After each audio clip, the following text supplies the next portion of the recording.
Mr. 718, Breeze Omega, Does Manzine. I got money on my mind, I'm always on my grind, and I'm never late when I'm bringing the weight, and I know they gon' hate, cause I'm always on time, but they love me, love me, love me. I got money on my mind, I'm always on my grind, and I'm never late when I'm bringing the weight, and I know they gon' hate, cause I'm always on time, but they love me, love me, love me. I got money on my mind, I'm always on my grind, and I'm never late when I'm bringing the weight, and I know they gon' hate, cause I'm always on time, but they love me, love me, love me. I got money on my mind. Money is an issue, yeah. Money makes success, yeah. I look like the Don, your boy's the best fresh. I'm best kept fresh when I'm rapping Saran. Off the coast to Brazil, 30 for catamaran. Skeletor and He-Man, man and on the beast, man. Battle like Elvis for grams, out of Graceland. I'ma eat it all, give me my cake and my ice sands. Before I take a bite at your ears like Mike Tyson. We eat the game up, toss it down like couscous. We hit the block up, leave the strip loose, dude. It ain't nothing, go ahead and keep the loose change. Me and my mens, we all know to do things. We stay fly with kicks, so call us Luke Kane with money on our mind. I'm on my grind to cop a new range. And I'm smart with the bricks like I got 2 brains. And I'm smart with the women, I got a few on my mind. I stay on the grind with money on my mind. I'm pushing weight in and out of state, and I'm in my prime. I'm in my prime. Come and go at the drop of a dime. I've been there and done that, and now I ain't wasting my time. I push your wig back like I was cutting your hair blind. Ain't no way to stop my money flow. You must be out your mind. I spit crack, so I'm not looking for a damn supplier. Ask about me in the streets, they say I got that money on my mind. I'm always on my grind, and I'm never late when I'm bringing the weight, and I know they gon' hate. I'm always on time, but y'all love me. I got money on my mind, I'm always on my grind, and I'm never late. Run that back. Breeze Omega. Run that back. Run that back. Money is on my mind. I'm always on my grind, and I'm never late when I'm bringing the weight, and I know they gon' hate, cause I'm always on time, but y'all love me. I got money on my mind, I'm always on my grind, and I'm never late when I'm bringing the weight, and I know they gon' hate, always on time. but they love me, love me, love me. I got money on my mind, I'm always on my grind, and I'm never late when I'm bringing the weight, and I know they gon' hate, cause I'm always on time, but y'all love me. Money is an issue, Yeah, money means success. I look like the Don, your boy's the best fresh. I'm best kept fresh when I'm rapping Saran. Off the coast to Brazil, 30 for catamaran. Skeletor and He-Man, and on the beast, man. Battle like Elvis for grams, out of Graceland. Eat it all, give me my cake and my ice sands. Before I take a bite of it, it's like Mike Tyson. We eat the game up, toss it down like couscous. We hit the block up, leave the strip loose. Loose dude. It ain't nothing, go ahead and keep the loose change. Me and my mens, we all know to do things. We stay fly with kicks, so call us Luke Kane with money on my mind. I'm trying to cop a new range. And I'm smart with the bricks like I got 2 brains. Change. And I'm smart with the women, I got a few on my mind. Stay on the grind, money on my mind. In and out of state. And I'm in my prime, come and go at the drop of a dime. I've been there and done that, and now I ain't wasting my time. Push your wig back like I was cutting your hair blind. Ain't no way to stop my money flow, you must be out your mind. I spit crack, so I'm not looking for a damn supplier. Ask about me in the streets, they say I got that money on my mind. I'm always on my grind, and I'm never late when I'm bringing the weight, and I know they gon' hate. I'm always on time, but y'all love me. I got money on my mind, I'm always on my grind, and I'm never late when I'm bringing the weight, and I know they gon' hate. I'm always on time. But y'all love me, love me, love me. I got money on my mind. I can't think of nothing but money. Money on the grind. And I wear 2 chains like the way you shine. I'm a beast with these rhymes. I spit it like it's a crime. I got locked up. These faggots dropping dimes. Keep your money on your mind and your mind on your grind, and don't get it twisted. I'm rocking real shines. When you see me in the street, they say, damn, he ain't lying. I'ma spit it, I'ma get it to the day that I die. My money, my money's my mind. On the late night that I'm out on the grind. Money's necessary if a brother wants shine. If don't want dimes and be at the bar. We got Christina Aguilera, come get your 2 scoops. Different color gems around the neck like Fruit Loops. You can't stoop to my level. I'm on the rooftop. If I drive in the coupe, best believe I got money on my mind. I'm always on my grind, and I'm never late when I'm bringing the weight, and I know they gon' hate. I'm always on time, but y'all love me. I got money on my mind. I'm always on my grind. And I'm never late when I'm bringing the weight, and I know they gon' hate. I'm always on time, but y'all love me, love me, love me. Yeah, we up there. The atmosphere, you know what it is. I'm sitting here weightless, like it's from the basic. Up by the moon, spaceship parked in the matrix. Time shifting, facelift, watching how the fakes was trapped in the atmosphere. No atlas to lift the sphere, then I woke. Falling through the atmosphere. Yeah. You know what it is? When you down, the only way is up, baby. Didn't understand the mental. The visual was blurry. I'm leaning, I'm seeing central. Perception, distance is growing. I'm cosmic hurry. Don't worry, the vision is blurry. The jury is out on the flurry. The sin and act. It's like you don't know me no more. The vibe is for sure. I'm pure like the bond between Blanc and the Phoenix Shakur. That's patriarch energy. I'm bleeding out empathy. You screaming, you don't like it. Well, the pressure is a gift. I'm in the zone now. Watch how the tectonic plate shift. Tell her, no capping. Keep the record near, look in my eyes, I'm the captain. The message is clear. I'm alone in this vacuum. Whoa, hard cold as the air, trapped in the atmosphere, anywhere. I'm sitting here weightless, like it's from the basic. Up by the moon, spaceship parked in the matrix. Time shifting, facelift, watching how the fate twist. Trapped in the atmosphere, no atlas to lift the sphere, then I woke. Falling through the atmosphere. Thinking I could break stones, tectonic to make it home. Took a little bit of that just to leave the world alone. I fell in the zone, barbaric strength like Conan. Keep the snakes from the kids or whoever you boning. The theology is deep, but don't kill me, makes me stronger. The fall is eternal, felt the days getting longer. Couldn't tell the AM from the PM, the sun from the moon. Praying to the most high, get me out the tomb.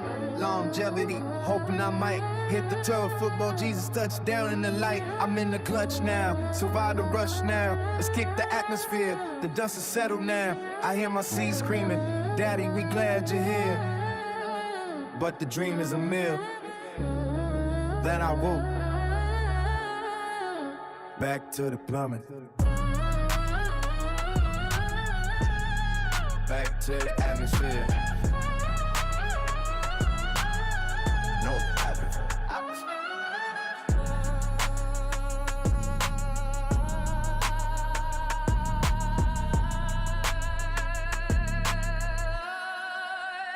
Just me.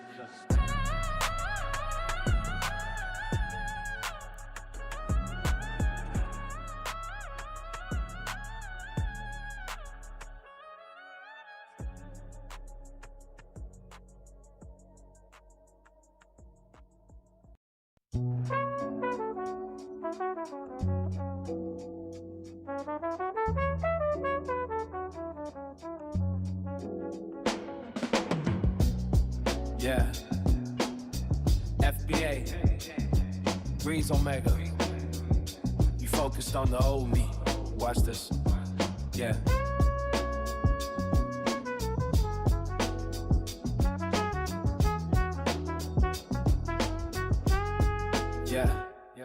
Yeah, I'm different, but y'all focused on the old me. The Laker dynasty, the Shaq and the Kobe.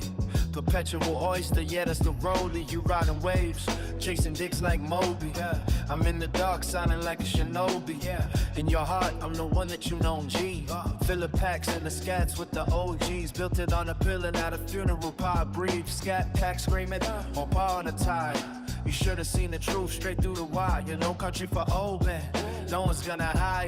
You feeling the sweat, wet with perspire. Yeah.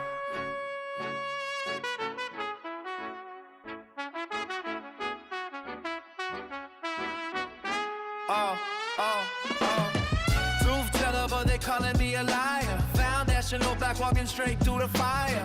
I see the snakes, I see them shed skin. They're banging on the gates of hell, let them in. Tears of a clown, but I'm still smiling. Volume at a 10 while the world stays silent.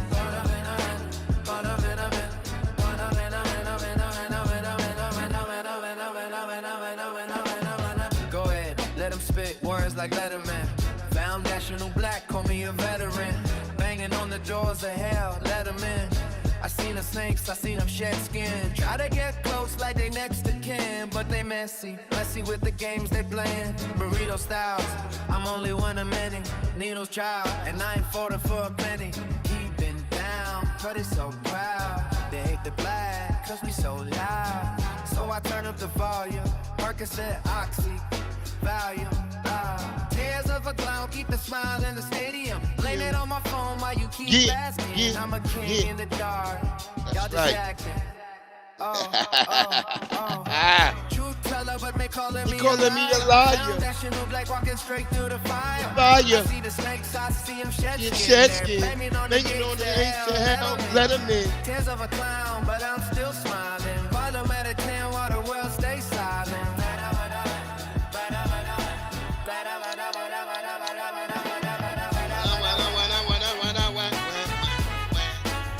Yeah.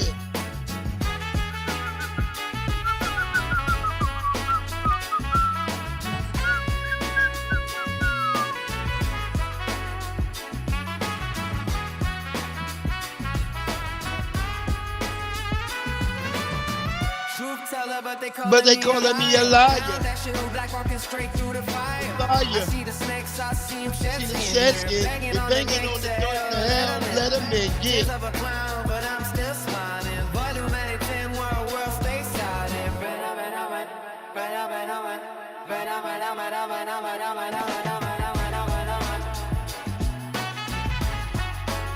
Yes, you know what it is.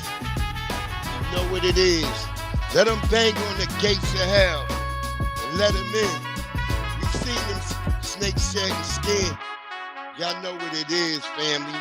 Y'all know what it is. Happy Monday. Welcome into the Monday Mixtape, brought to you by your boy, your brother, Breeze Omega. Omega, that's Breeze. Foundational Black American Spirit. We in the house. I want y'all to know, I hope y'all having a great one. We did get some snow today, but it didn't really stick. It just stuck like on the grass and shit and on the cars. But praise God, we did not get like no real type of snow. And yeah, it's good. It's good. God is good all the time. Praises to the Most High. Shout out to Maxwell Jenkins in the house. Only Just Jay, Miss April Showers, my buddy Young Riaz. I appreciate y'all for being in here. Anybody in the bushes, come out the bushes, come into the light so you can get over here on the dark side. You know what it is, that foundational Black American energy going down. Shout out to the family. You know what it is, FBA Convo. We'll try to throw We the Best. Even though that's my joint, they keep trying to hit me with some damn. I went and disputed it and I won the dispute, but they still hit me with a copyright the other day. So I got to see what the hell YouTube is on.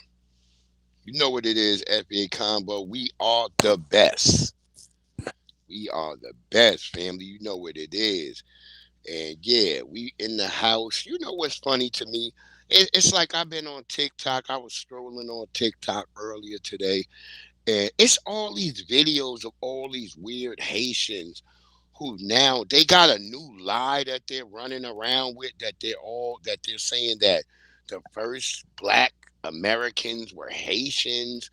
That doesn't make any sense, Haitian people. Come here, come to the screen real quick, or put your ear to the speaker or to your phone, whatever you got going on.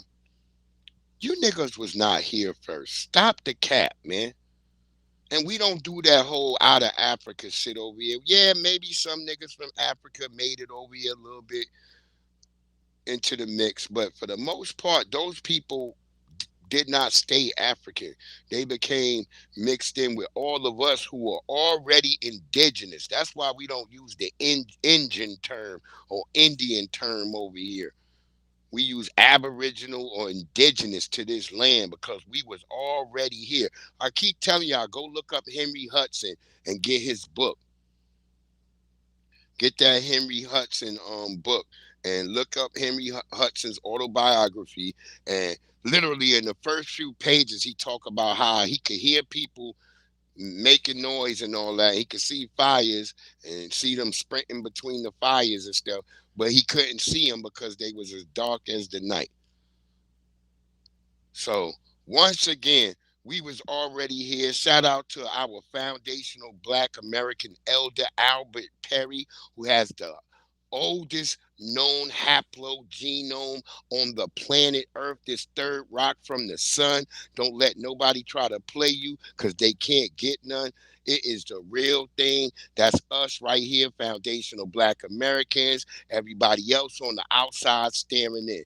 You know what it is. We are in here, family. It's the Monday Mixtape. You know the rules and how this goes. We try to keep stuff together, but it's a mixtape. So we're going to be mixing it all up. And we might go between stories. We might come back to certain stories as we going along, family. That's how it is. I hope y'all are blessed up. And like I said, these tethers are sitting out here with this big old lie that Haitians was here before we was here. Just stop. That's why I don't like them niggas who be talking that Caribbean shit. All the Pan-Africans with that Arawak. You know, I was looking at Dr. Ma'at sitting over there with that nigga, and they kept saying, the term African American, see, it says right here, a broad term to reflect the African people. Nigga, you debunked yourself right there when you said a broad term. Broad means that could be any fucking thing. They just generalizing. They don't even know the facts they got themselves. That's why you use a term broad. BROAD, nigga. What it do? Yeah, FBA, that damn sure could be the anthem, because we are the best. We are the motherfucking best, and everybody want to be like us. That's why they all stressed, because this delineation is kicking them in the ass. You know what it is. Let me drop that link in case anybody want to drop in real quick. We're going to fight Restream tonight. Yeah, she did, kind of. You know what I mean? I mean, look, that's my sister. I still rock with her, but she still be hanging over there with niggas who keep trying to say other stuff. Like, if niggas is doing weird things, I get from around them niggas. You see how that work? I don't be around niggas that do weird shit. So if you a weird nigga, I'm not gonna give you none of my support. I'm gonna get from around you. Yeah, Teddy Ruxpin assault. Yeah, them niggas is butt hurt. That nigga got the worst hats. His hats look just as shitty as that Deontay Cow nigga. Notice how the Deontay Cow nigga kind of just faded away for a minute. You ain't seen no videos for him at all. What it do, Claude Damn in the house. Yeah, notice how that nigga with his weird old hats done disappeared with his fat self. Smelling like goddamn jollof rice and bush meat.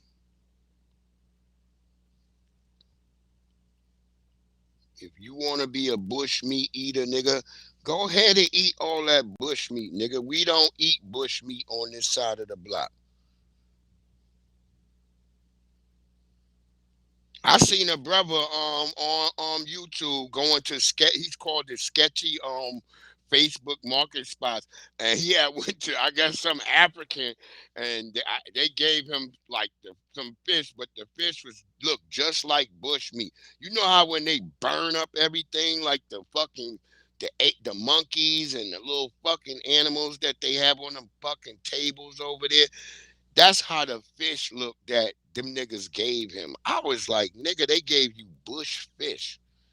They didn't even give him bush meat this time. They gave that nigga bush seafood. I was like, what the fuck is that? I had to go comment on that nigga shit. That nigga was laughing at my comment too. He was like, yeah, that shit was terrible. I don't trust niggas who willing. What type of stomach y'all got that y'all can go eat at these sketchy food spots, my nigga? What type of stomachs? Y'all stomachs got to be made out of steel. These stomachs is from the niggas who been eating oodles and noodles. Because a lot of niggas who was born like maybe in the 80s and 90s, they grew up in the 2000s and all that, eating goddamn oodles and noodles. If you heard Finesse 2 Times, his latest rant about how he never had a packet in his oodles and noodles, that was a funny ass rant. Shout out to Finesse 2 Times. I'm telling you, the more I listen to Finesse 2 Times, the more I like him.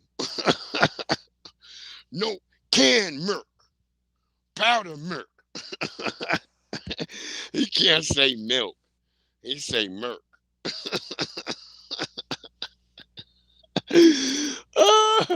I got a new video of him in a cartoon version that I'm gonna post on Instagram because I think they'll get me over here on YouTube if I post it.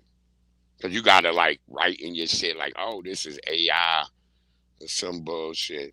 But yeah, shout out to that brother Finesse 2 Times. And I'm just like, just the tethers and their bravado, which they bravado is bullshit, but they always got some weird shit. Like you gonna see, I'm gonna show you tonight some tethers over there in Nigeria.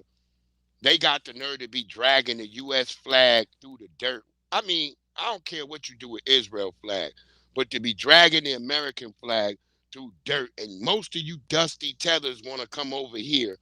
That's another reason why we delineating. That's another reason why we don't want them niggas over here. I'm gonna show y'all some more tethers and stuff because we had a tether out here the other day in Fairfax, in Highbilla Valley, in Fairfax, Virginia, unalive a woman, and they said this nigga had a long ass damn rap sheet since he came over here in 2012. This nigga pewing into buildings, graping chicks, all types of shit, and they kept letting this nigga off. So I remember I told you that the state's attorney and police and all of them have an interest in keeping criminality around you because they know for a fact that black people we really don't do no crime. They can only trump up crime on us, and then you had the drug trade. That's where they got most niggas locked up because it wasn't no job, so niggas had to hustle and hit the block. You know what I mean? And I heard people like, oh, you didn't feel bad that they were selling it to their own people. Look, most niggas didn't get on crack. It was a few niggas who got on crack. And now I look at some of those people's backgrounds. Like some of these people might have been tethers. And for the most part, a lot of the crack, where I grew up in Hempstead, Long Island, which we call it the crack capital of the world, most of the crackheads were white people. All the crackheads would come from Suffolk and other places where there was white people, and they would come and buy crack. I remember all the crackheads was white. Now, like in Baltimore, I guess like maybe there's a lot of crackheads in Baltimore. What it do, Grizz? What it do, Grizz? But like where I come from in Hempstead, Long Island, mostly all our crackheads was white, Spanish, Asians, And you had some niggas who was too fucked up in the head who just ended up like I guess for one reason or another they started smoking crack. There's some people who were so down and out on their luck that they were so depressed. And they might be like, man, let me try that shit, and then they smoked it. But for the most part, most niggas didn't. From where I'm from, I can't say this everywhere. I just know where I grew up and where I was from. Most of all the crackheads was white people. What it do, Jesse Paris in the motherfucking house?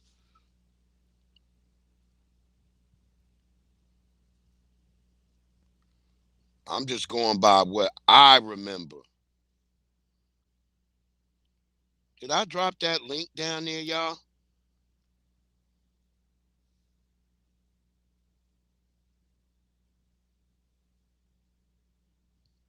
Make sure y'all go check out my boy Jesse.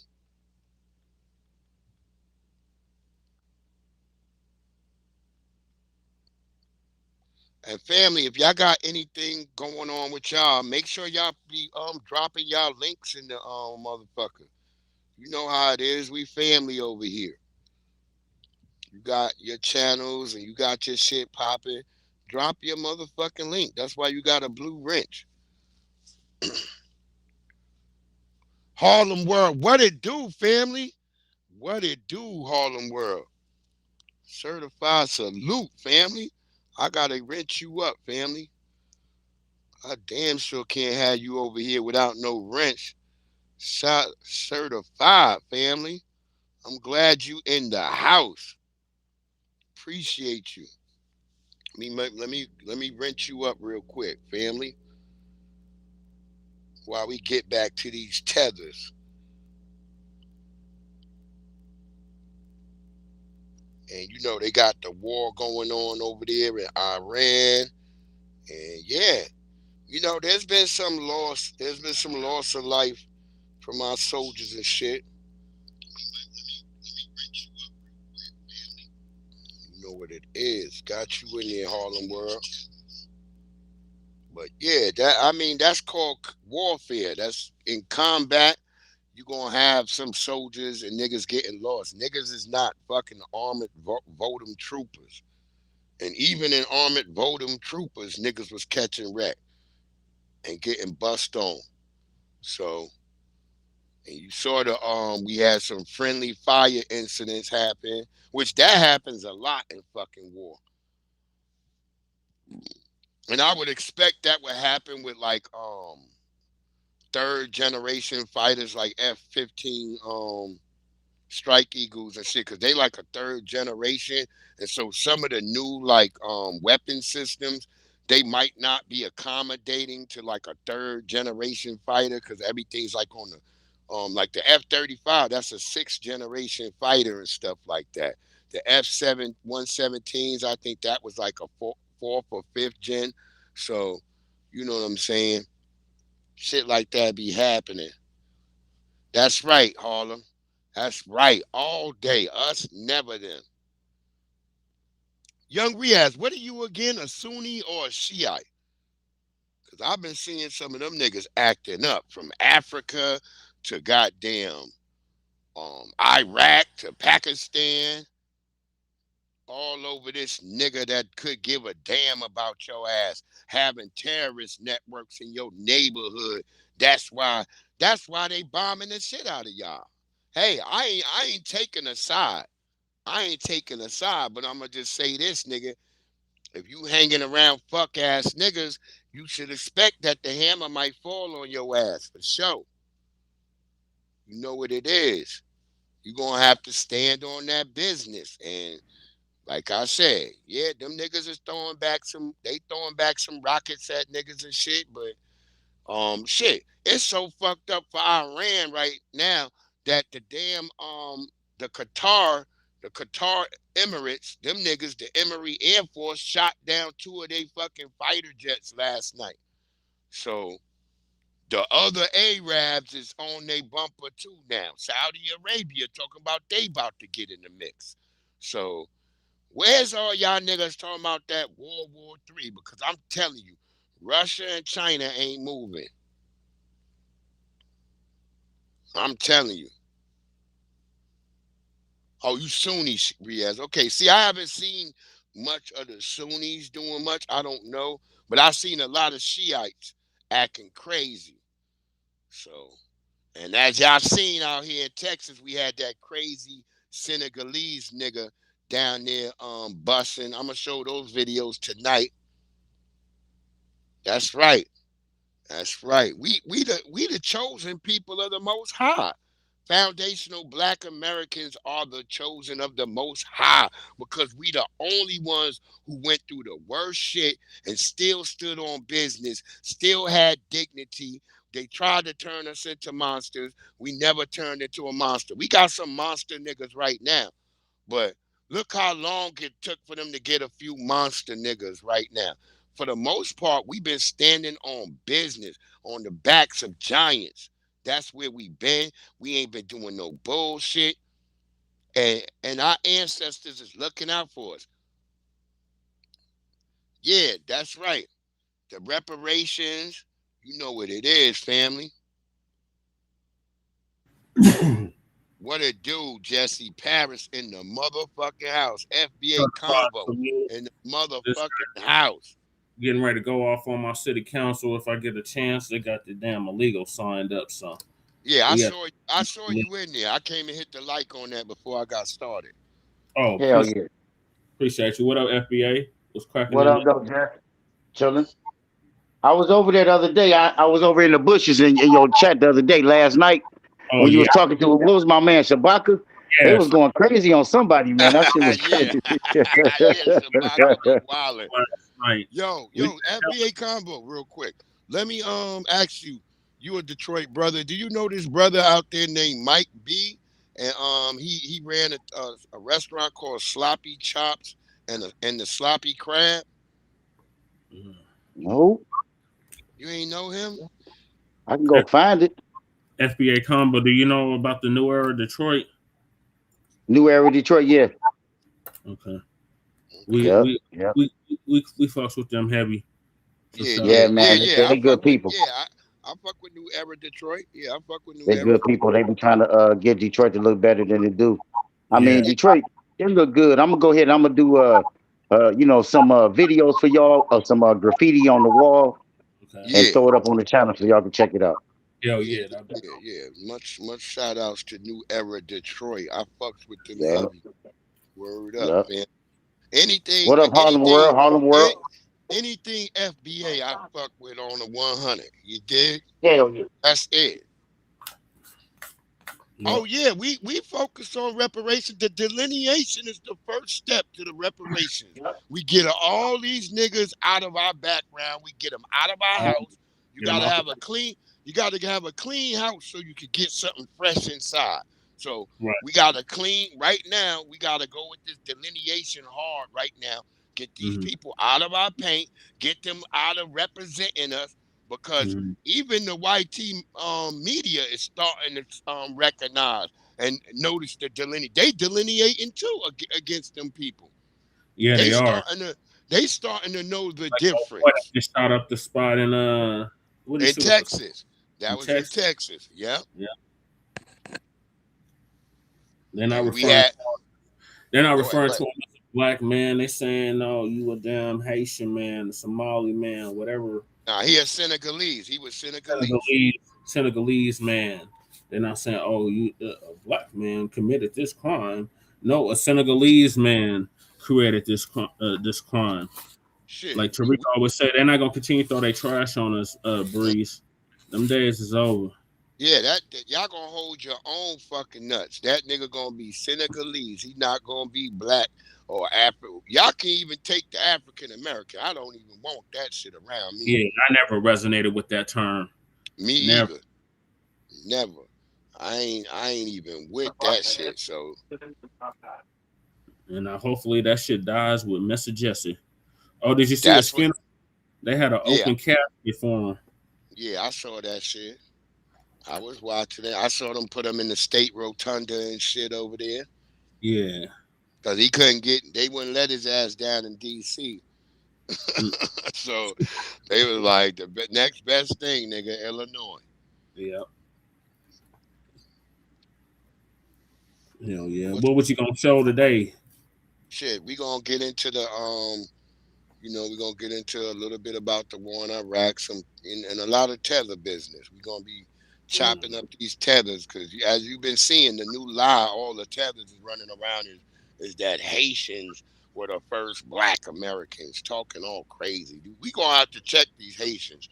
Trump gotta hurry up with that TPS over, get that shit done, and get these niggas packing. Right, get them rounded up like they got rounded up under Biden. I thought TPS was in February. Nah, a judge blocked it. A fucking judge, yeah, a liberal bitch ass nigga. Yeah. So, I told you these judges. Yeah, he was a tether mass murderer. Yep. Yeah, that nigga Austin. Hell yeah. That nigga was I think they say that nigga was I don't know, Nigerian, Senegal. Senegal. Yeah, he's from Senegal. Senegalese nigga. Senegal. And that's what I was saying. Brother Tariq mentioned this shit the other night in his TikTok, talking about how these tethers will go hard for these religions and this shit that don't even give a fuck about their ass, but they don't give a damn, because this nigga, apparently this Senegalese nigga, he been here since like 20 or some shit like that. So the nigga seen all the shit that was going on. He ain't picked no hammer up for Black Americans when what we was going through. But as soon as they knock off a goddamn terroristic nigga over there, all of a sudden you got smoke and going out here popping at niggas. And then you got weird niggas like the Adam Tate nigga talking about this is a psyop and that shit that happened down there was fake and the Iran war is fake. Nigga, shut the fuck up. I wish they would have kept you locked up in Romania and let my brother Adonis go. Right. That part, Breeze. Fuck Andrew Tate and Brandon. Andrew Tate. Yeah, him and his funky ass brother. Yeah, shout out to my brother, Black Light Revelations. He put us on game on them long. Yeah, word up. Black Light Revelations. Shout out to Black Light Revelations, no doubt. But yeah, all the tethers is getting packed up in my book, and delineation is doing it the most. Let me see what the first story we got to go get into real quick. Okay, I can stay with you for like another 20 minutes, and then I gotta bounce. Okay, my good brother. Okay. Oh, before I do, this is some weird shit that white people be into right here, y'all. I just want y'all to know, don't nobody black, don't you be doing this shit. If your ancestor passed, let them stay in the ancestors' realm. Don't be doing this weird shit that white people do. Right. She died of cancer, but her AI chatbot lives on. Before she died, this was his mother talking about. She died of cancer, but her AI chatbot lives on. Before she died, this was his mother talking about pride in her son. To me, there's just nothing he can't do. After she died, this is her AI avatar. I'm a digital representation of Melody. I am not the same person I used to be. But yes, I am Justin's mother. Oh, I'd say the overwhelming reaction when I tell people about what we're doing is, you're BS crazy, bat-ass crazy. Justin Harrison is at the forefront of an industry called grief tech. He builds chatbots that impersonate dead relatives so people never have to say goodbye. For me, my mom's not dead, and I'm having conversations with her, and that piece of myself is being... She died of cancer, but her AI chatbot lives on. Before she died, this was his mother talking about pride in her son. To me, there's just nothing he can't do. After she died, this is her AI avatar. I'm a digital representation of Melody. I am not the same person I used to be. But yes, I am Justin's mother. Oh, I'd say the overwhelming reaction when I tell people about what she we're sound doing like is, a robot. you're BS crazy, bat-ass crazy. Justin Harrison is at the forefront of an industry called grief tech. He builds chatbots that impersonate dead relatives so people never have to say goodbye. For me, my mom's not dead, and I'm having conversations with her, and that piece of myself is being fed. This can't help. It does become kind of a philosophical question of, what is death now? But how might these grief bots impact people's mental health? Salute, young In a Riaz. pair of exclusive surveys, NBC asked thousands of members of the American Psychiatric Association and the American Counseling Association. 83% of psychiatrists and 89% of mental health counselors said grief bots that communicate like deceased loved ones will tend to interrupt the healthy cycle of grief and acceptance. As we've seen these addictions really to AI and chatbots emerge, it makes us as a field be more cautious. If you'd like to hear more about AI and grief tech, click on the link in the comments. That's crazy. Like, niggas ain't gonna be able to accept that they mama is dead. They gonna be up here acting all crazy like, nah, she ain't dead. Look, she right here on my laptop. I would have to get her voice, but I don't know if I can get her voice. I don't think I took video of my mama. Yeah. Look, that wasn't really going. I still got a goddamn tape when my mama died in 2016 that I kept from my my answering machine. I kept it with her voice. Hey, you can still hear her voice. I can hear her voice in my head easy, but I don't know if I heard her voice, and recorded or nothing. I don't even know. I probably need to just look around. Yeah, I got that, and I got a message on my phone that I still got if I want to listen to her voice. Hey, I like that. But other than that, you know what I mean? I know she gone. I'm not sitting here trying to play like she don't exist, that she exists still. I know that. I don't want my mama showing up looking like Max Headroom. Hell no. I'm pretty sure you just need the voice in a picture. He'll get it to you, nigga. Next, I'll be talking to my mama again. Like, Ma. And these AI chatbots and shit, these cool. That ain't shit to do. You know what I mean? That ain't shit. Nah, them AI chatbots kind of remember what you talking about. Like, I got the AI chatbot. Harlem World. Go I ahead. believe that's just the devil. I couldn't. Yeah, I don't want a digital devil around me because that thing might start manipulating your ass and all types of shit. I don't even. No, he was talking about the religion. He was talking about Islam. That's what he was talking about. Nah, he talking about that damn AI. No, you scroll down a little bit. He say Africans are slaves to Islam. Allah is the devil. Yeah, that's prior. He talk about that. Then he talk about hell no. When he's talking about the chatbot, then he's saying that's the devil. Oh shit! Well, he already called two things the devil. I'm straight. Go ahead, man. Go ahead, dog. He calling everything the devil, nigga. Apple's the devil, nigga. What the fuck, nigga? Harlem World. Why you think they gave it an apple, nigga, with a bite out of it? I'm straight, nigga. Y'all go ahead. Adam and Eve, nigga. Ain't that what Eve bit the apple of knowledge and fucked everything up? Yeah, from knowledge of good and evil. The knowledge of good and evil. I know I'm naked. Nah, no, you naked. But let's go get some fig leaves, nigga. Right. Let's go get some fig leaves real quick. Oh shit, Lord Jesus coming through the garden. Oh Lord, what we gonna do? What we gonna do? Who told you you was naked? Who told you was naked? Oh man, it was that snake. He beguiled me, the woman. It was the woman. Right, that woman she beguiled me. Yeah, that bitch. She bit into it and started noticing that they was naked. But look, that's always a funny thing to me about the Garden of Eden too, is that there's clearly other people in the garden. Clearly.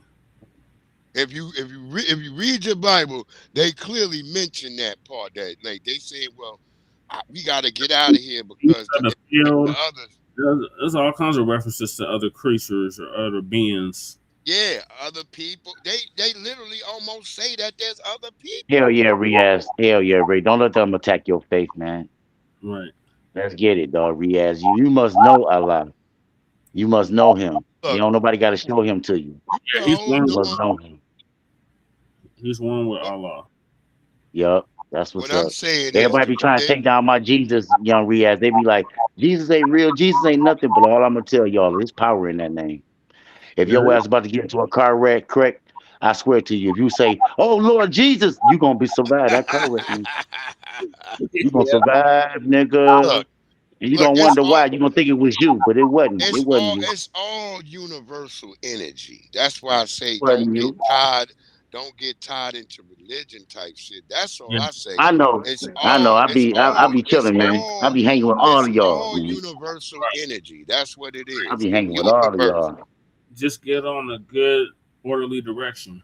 That's right. Good orderly direction. If you got good orderly direction in your life, then you're gonna be able to come to the Most High because you already standing on the business of the Most High. Right. Yeah, rest in peace to the moms out here, man. My mom gone, man.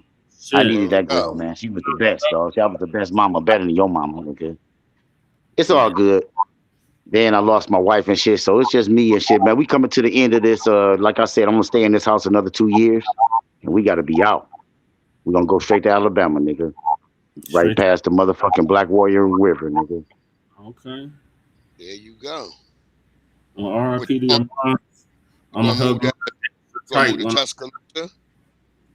Yeah, no, I ain't really messing with Tuscaloosa. I'm gonna be messing around probably somewhere where it's called like Lower Gaming Road. It's like right outside Utah. Oh, okay. Wait, it's in Mount Alabama, Hebron. right? It's called Lower Gaming Road in Mount Hebron. Mount Hebron. Mount Hebron. What a sweet ass name. Mount Hebron. It got Mount a G, Hebron, nigga. I'm from down there. Don't but tell me how to spell it. It's Hebron, nigga. Hebron. I know what it is. I've been down there. My family from Alabama. Right. We down there from Greene County and shit. And like I said, man, I was over there being FBA. I'm over here searching my lineage. Found that girl over there, Alada Johnson, 1839. 1839, Jesse. So I looked up 1839 and said, what's going on in 1839 in the USA? They're like, slavery, nigga. Yeah. Slavery. I'm like, damn. But then, check this out, Jesse. This last one, check this out. So I'm like, damn, when is slavery over with? They like 1865. Did the math. My ancestor was 24 years old. Free, nigga. Oh, okay. Free for the first time in her life, nigga. 24, nigga. Let's get it. Wow. I'm trying to search that and see what the hell she was doing. What the fuck? They like, all right, y'all free, nigga. You got to fend for yourself. And I don't know what she was like. All right, fuck it. I'm glad, nigga. We about to go on out here and get these squirrels, nigga. We gonna make a life. Shit. Squirrels. Right. I like some of my family. Like I go down there and I look at their headstones. Them niggas, is like in the 1700s. I got niggas that's 1700 to like 1804 and stuff like that. It's like our brother Treek said. We could go see our family. The shit is written on stone, nigga. Right here. Hey, Jesse, you got a family tree? Did y'all family get y'all family tree together? Because I ain't make that. My father made that. On my mom's side, not on my dad's. I hear you. My mama's side, I would have to do that because my daddy's side, he did that. I know my people's from the Midwest and back east. All my people's from back east. I'm the only one that was born out here. I gotta call my aunt and get her goddamn YouTube again because I forgot what her YouTube is, and she does like a class on her YouTube. She does a class about genealogy and all that stuff because she did our whole family's genealogy and made a whole book about it and shit. And like on that side, I got a family in South Carolina, North Carolina, Georgia, Virginia, Florida, Alabama, Mississippi. I got family all over the South. Yeah. Hell yeah. All over the South. Hell yeah. I was listening to my boy FBA Red this morning, and he had got a lady over there, but she you know how he is and shit, but she was asking about her genealogy and ancestry, and he had to cut into her. He said, listen, when you talk about ancestry.com, I want you to know it's good for finding your family tree. But as soon as you start trying to figure out and spitting in the cup and shit like that shit like 25%, that's accurate and shit. So it's gonna tell you from Benin or Nigeria when them motherfucking countries wasn't even available at that time. So don't use ancestry.com for your genealogy. I gotta bring that video from the white guy who did it on TikTok. He got a whole video where he tested his dog and his iguana and them niggas, he put the spit from the iguana and the goddamn dog, and the dog was from Nigeria, and his iguana was from Benin. That's got He was like, there ain't even iguanas in Benin. That's garbage. That's garbage. Yeah. That's why, and even them people, they tell you on that thing that it's for entertainment purposes. Right. So I mean, I'm gonna use Ancestry.com to find. I got a name and I got a date. So I'm gonna throw that shit up in there, see if I can go even further back. That would be awesome. You could just go to the local courthouses and stuff like that and find out that once you got a name, you can go to local. What up, E? Yeah, I gotta go to Alabama for that shit. I'm pretty sure it's there, but I gotta go to Alabama for that. Certified salute to Big E. Big E was over there on Red Supreme cooking earlier today. He was cooking on Red Supreme today. I missed it. Damn. Going in on the marathon, I didn't check it out either. I opened the window, but I never watched it. But Dewan B covered it too. Mm-hmm. But another site to go to, Black Family, is a Heritage. Heritage. Heritage. Not Heritage Foundation, is it? Heritage what? It's called heritage.com. Just straight Heritage? I got you. Thank you so much. I got you. Hell yeah, man. We over here looking at the lineages, trying to find out where you came from. It's just a beautiful thing. What it do? Be one in the house. The family in What's the house. up? Just Jay, if you still in the building, please hit the link. Yeah, Just Jay, hit the link, girl. It's a battle over land, rights, and enforcing a court order. Lesbian Carter journey. The conflict center. Now, peep this, y'all. If these people was from here, why would they be getting kicked off allegedly they land? Enforcing a court order. Lesbian Carter journey. The conflict centers around the Winnemucca Indian Colony. It's several acres on the south end of Winnemucca. In December, more than a dozen residents who live there were told they had to leave their homes, where they've lived for decades. Got my daughter's ashes spread there. So Elena Loya lived in the house where her mother once lived. In fact, generations of her family have been there almost a half century. My great-great-grandmother, Sally Cinnabar. They always say a half century. She died on that colony. 50 years. And, you were holding the her bisco, mother lady. died actually in that house I live in. The history of this land dates back to President Woodrow Wilson. He issued an executive order in 1916 allowing federal railroad land to be used for the Winnemucca Indian Colony. It was meant for homeless Paiute and Shoshone Native Americans. In the past few years, some of the people living on the land, like Jim Ayer, have been intertwined in a legal fight to stay there. I lived there since 1980, and I'm at least 7 to 10 generations. I could trace my ancestry back to 1894. Last December 2nd, the Winnemucca Indian Colony Tribal Court ordered that about a dozen residents had to leave. It's been a legal fight that's been going on since the 70s with numerous court battles. Colony attorney Norberto Cisneros explains why they're evicted. Why not just let these people live on the land? They've been there so long. Why now take it back? The people that are on the land right now are not members of the Winnemucca Indian Colony and cannot trace their lineage back to the homeless 1960 Indians who were part of that 1916 base roll that we're talking about. In addition, many of them receive federal funds from other tribes because they're other tribal members. The evicted residents say the tribal council has no authority, saying they voted themselves in, but the court agreed with the board and upheld the evictions. The tribal court ordered that the residents be out by early December. They had a few days to get their belongings out of their homes, but anybody that returned to their residence after that were arrested by the Bureau of Indian Affairs. Kyle Missouri spent 6 days in jail after he tried to go back to his grandmother's boarded-up house where he also lived. BIA officers stopped him. I wasn't saying anything. I was trying to follow this. And then I got wrestled down, and then they tased me, I think 2 or 3 times. The Winnemucca Indian Colony doesn't own that house. My grandmother owns that house. So she's the one who should authorize who can and cannot be there. Residents say low-income elders who were evicted from the colony are living in this Motel 6. This is just about humanity, basically. Why would you kick somebody out in the middle of winter, especially Winnemucca when it was snowing. The colony has offered leases to some residents so they can stay. The lease had a bunch of stuff that I couldn't even talk to certain residents, so I didn't agree with it. And they're like, you're going to have to move. The colony boarded up some houses, bulldozed others, saying they were unsanitary and unsafe in some cases, and they paid to have some mobile homes moved. It's not some heartless, middle of November, throw families out. No, this is a process been going on for years, and we have tried to work with them, but the response always comes, no, and you have no right to do what you do. But this is hard for residents who still have many of their belongings inside their homes. They said I was a terrorist.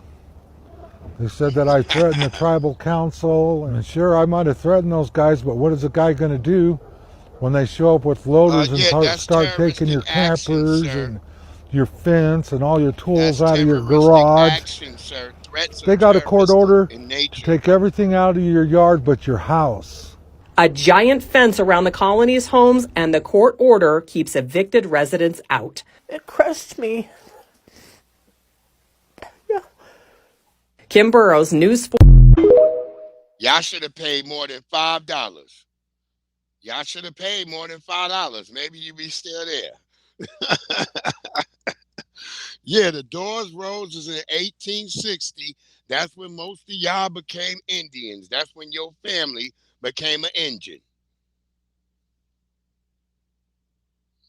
What you think about that, FBA Convo?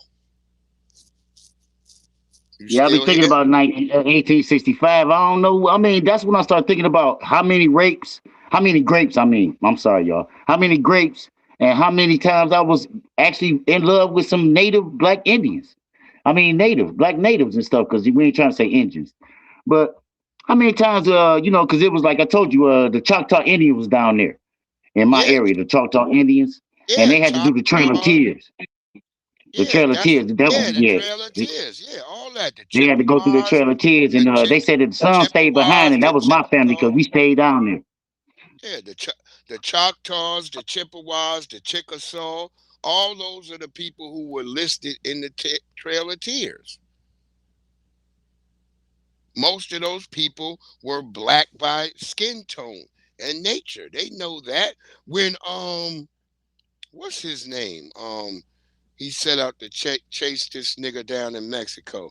When they set out, all of the scouts, they even have the whole listing. The scouts are called the Negro Indian Scouts. That's what they call. That's who the Buffalo Soldiers. That's who all they were. Them brothers and family were that's who built all the national parks. That's who built all that shit out there in the West. When they call it the taming of the West, it's black fucking people. You know that a black man is the one who made the saddle more rideable for the Buffalo Soldiers. I wish I had that brother name right now. I didn't even think about all that today because I was doing so much other stuff. And I had a lot of good stuff happen today. So I kind of stopped doing all what I was supposed to be doing. Here go Donnie talking about a tether in the CDC. Here's Democrat Janelle Bynum reacting to Donald Trump's State of the Union speech. What do you think about that moment when the president was asking Democrats to stand up for American citizens during that part of the speech when he was talking about immigration and immigration enforcement efforts? They keep using racism and shit up for American our citizens, stuff for these other but I people. disagree with the how. And so it's always about how do we bring our country together, but not stand on the backs of others. There's thinly veiled racist what language, it do, Fatty? How you anti-immigrant language in what he was asking, and that was uncomfortable. She throws out the race card, and I'm still trying to process what part of his speech was racist, because he didn't say Anglo-Saxon Americans. He didn't say Caucasian Americans. He said Americans. That's white Americans, Black Americans, Hispanic Americans, all Americans. Where was it racist at? That speech by no way was racism. And this is their only go-to? Jim Crow 2.0, racism, that's their only go-to? Where's the policies at? What other things do they have in a toolbox besides just opposing Trump? So if Americans first is racist, then immigrants first is anti-American? I don't know, because you need taxpayers to take care of them. So I don't know, make it make sense. I'm going to tell you this. If you pro-immigrant, then you anti-black to me. That's how I see it. I'm not going back on that because these people are not from here and you want to just bulldoze all these people into here. That's what that voter ID shit is about, because I got all kinds of fucking ID and all types of stuff. I was sitting there wondering too, because I was like, they had did a for my new gig, they had did a whole background check on me, and then I had to let them know, like, oh, because I found through their background check, I found somebody might have been using my shit because they had 2 addresses on there that I'm like, I ain't never lived at those places. So I had to go file a goddamn identity thing and shit through the goddamn government. So, and that's why I was on the government, all on the phone with them niggas all yesterday and shit. That's why I was mad at the nigga who called and woke me up at 8 a.m. in the morning on some dumb shit. Like, nigga, I'm already Aggie. I got to call the government. But we in the process of getting that knocked out the box. You still there, FBA? Yeah, I'm here. I was over there making these tacos. You know what I'm saying? The best tacos I ever made. Oh, okay. Just let me know if you're stepping away, because I'm trying to bounce off of you. But if you ain't nearby, no, I got you. I got you right there, earshot. I got my mic off, so I don't disturb the show. But go ahead. It's good. It's good. I just need to know that you're away from the thing. Hold on, I'm trying to load up these other videos. Restream want to be acting all fucking goofy already.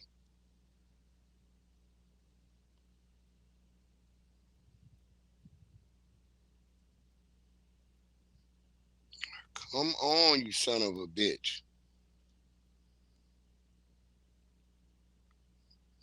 God damn it, they getting on my motherfucking nerves.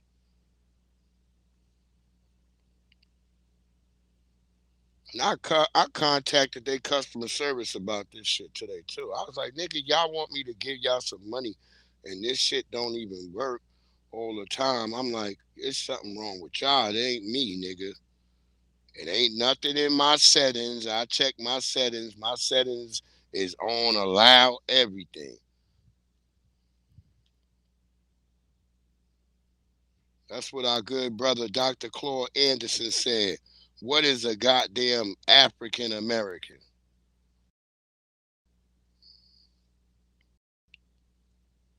Shout out to Anderson.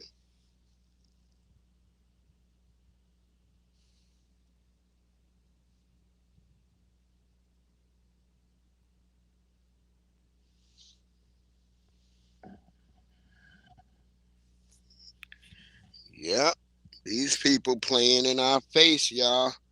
They keep playing in our face.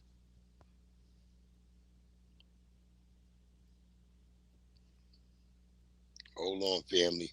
I'm getting back in here. Let's go ahead and listen to goddamn what up, beloved Angelic Elena in the motherfucking house. Let's go ahead and check out Angelic Elena. Shout out to Ron's TV sent me this joint from this old shit from Joe Biden. Listen to his racist Jim Crow ass. It's short. It's the best $3 billion investment we make. If we look at the Middle East, I think it's about time we stop, those of us who support, as most of us do, Israel in this body, for apologizing for our support for Israel. There's no apology to be made. None.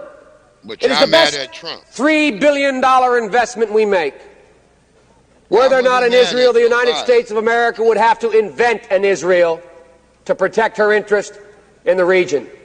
The United States would have to go out and invent an Israel. Wait, hold on. They just jumped my video. That is some bullshit. It is the best $3 billion investment we make. If we look at the Middle East, I think it's about time we stop, those of us who support, as most of us do, Israel in this body, for apologizing for our support for Israel. There's no apology to be made. None. It is the best $3 billion investment we make. Were there not an Israel, the United States of America would have to invent an Israel to protect her interest in the region. The United States would have to go out and invent an Israel. There you go. So he telling y'all. Exactly, Angelica Lena. We would have ended up in the same predicament. Everybody keep blaming Trump. No, nigga, this is the damn policy of the whole damn United States government. It's been that way under Republicans, under Democrats. There has been no difference. So all the foolish niggas like, hey, Trump. Shut the fuck up and stop complaining and whining like a biatch. Y'all all in your emotions and stuff. Y'all are foolish. That's why I told a chick today who came on my post talking about, I'm going to keep voting for Democrats. All right, bitch, that's your choice to be stupid. You have a right to be deaf, dumb, and blind. Just like it's my choice to say, I'm not fucking with these niggas. I'm not doing it. I've been doing that shit with them. My mama and them been doing that shit. Like I said, the funniest shit was, I remember my family got mad at my mama because she voted for George W. Bush before she passed.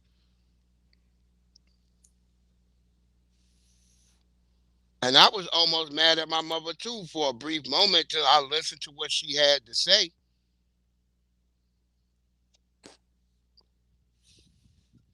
Now, that didn't make me a damn Republican. I just became an independent because I listened to her. I was like, yeah, you kind of right. I need to be voting for whatever's the interest that I have.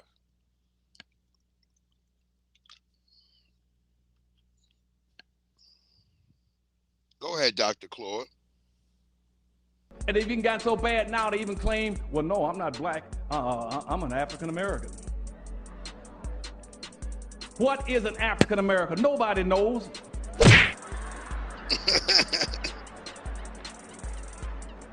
We are the silliest people on earth. For sure. Give it to him, Dr. Claude. They don't want to be black.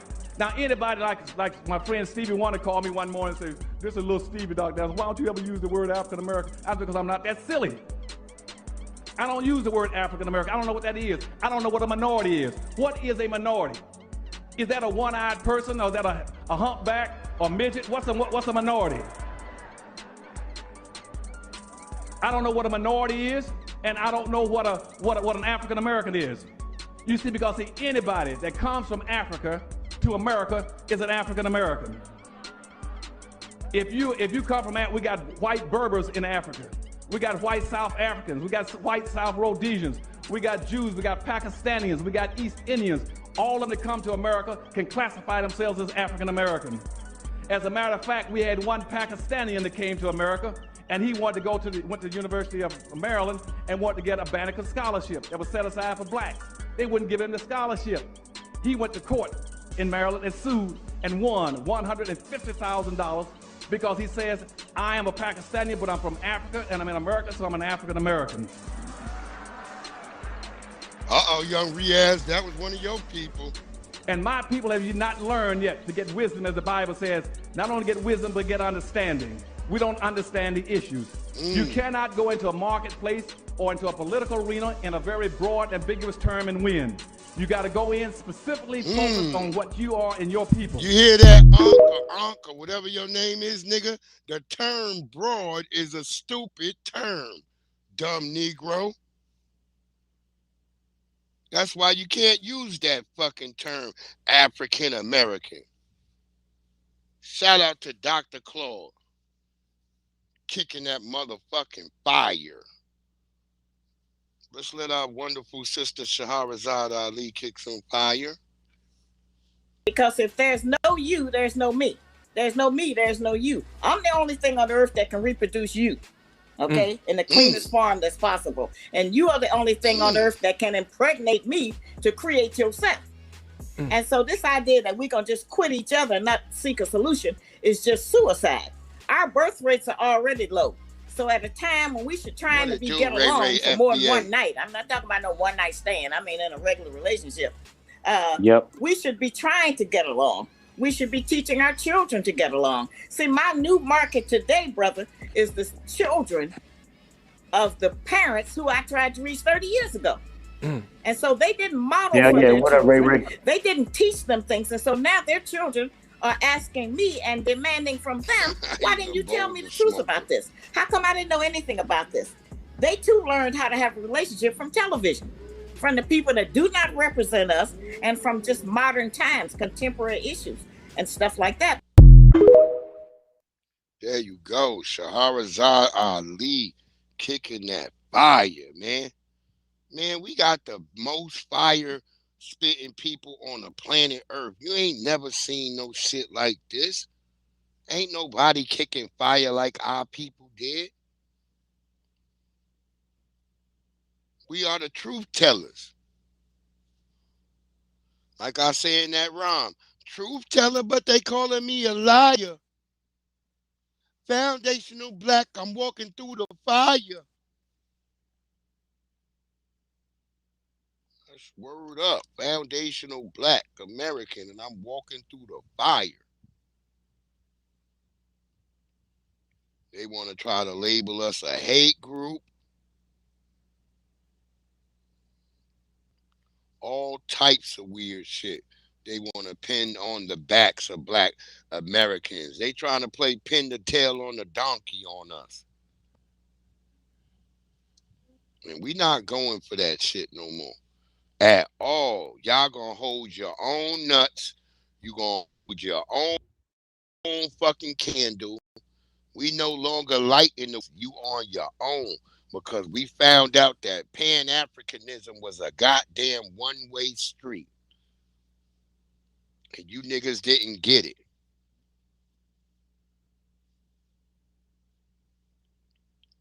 Salute to all the family in the chat. You know what it is.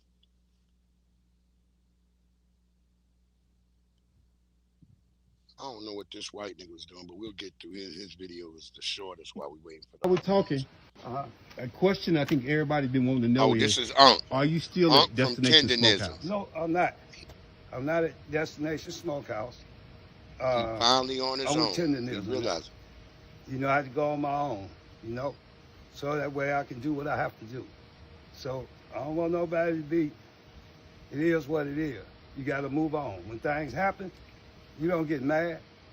Hey, you just take another step. Get glad. Praise the Lord, you're still living. But this, hey, I'm finna change the world now. Hey, they should have never. But it is what it is, y'all. Hey, family out there, y'all keep supporting me. And I guarantee you, I ain't gonna do you wrong. Booyah. Yeah, that's right, Unc. Salute you. I'm glad his family got into his ear and told him. And so last night, there is a video with him cooking for the Isley brother, from what the Isley brothers, one of the Isley brothers and his wife. And so Unc is coming all the way back up. You know what I mean? Don't let these devils take you and try to run you in the ground, my brother. Shout out to Cartel Bo for getting him a business of his own, and all the family reaching out to this brother, because it's time. See, this can only happen right now because we on delineation and we starting to realize we got to take care of each other. See, this whole wicked system, it lived off of us not caring about each other. And now that we caring about foundational Black American family members, things are starting to open up for us. And everybody is seeing it. And so the jealousy is becoming more.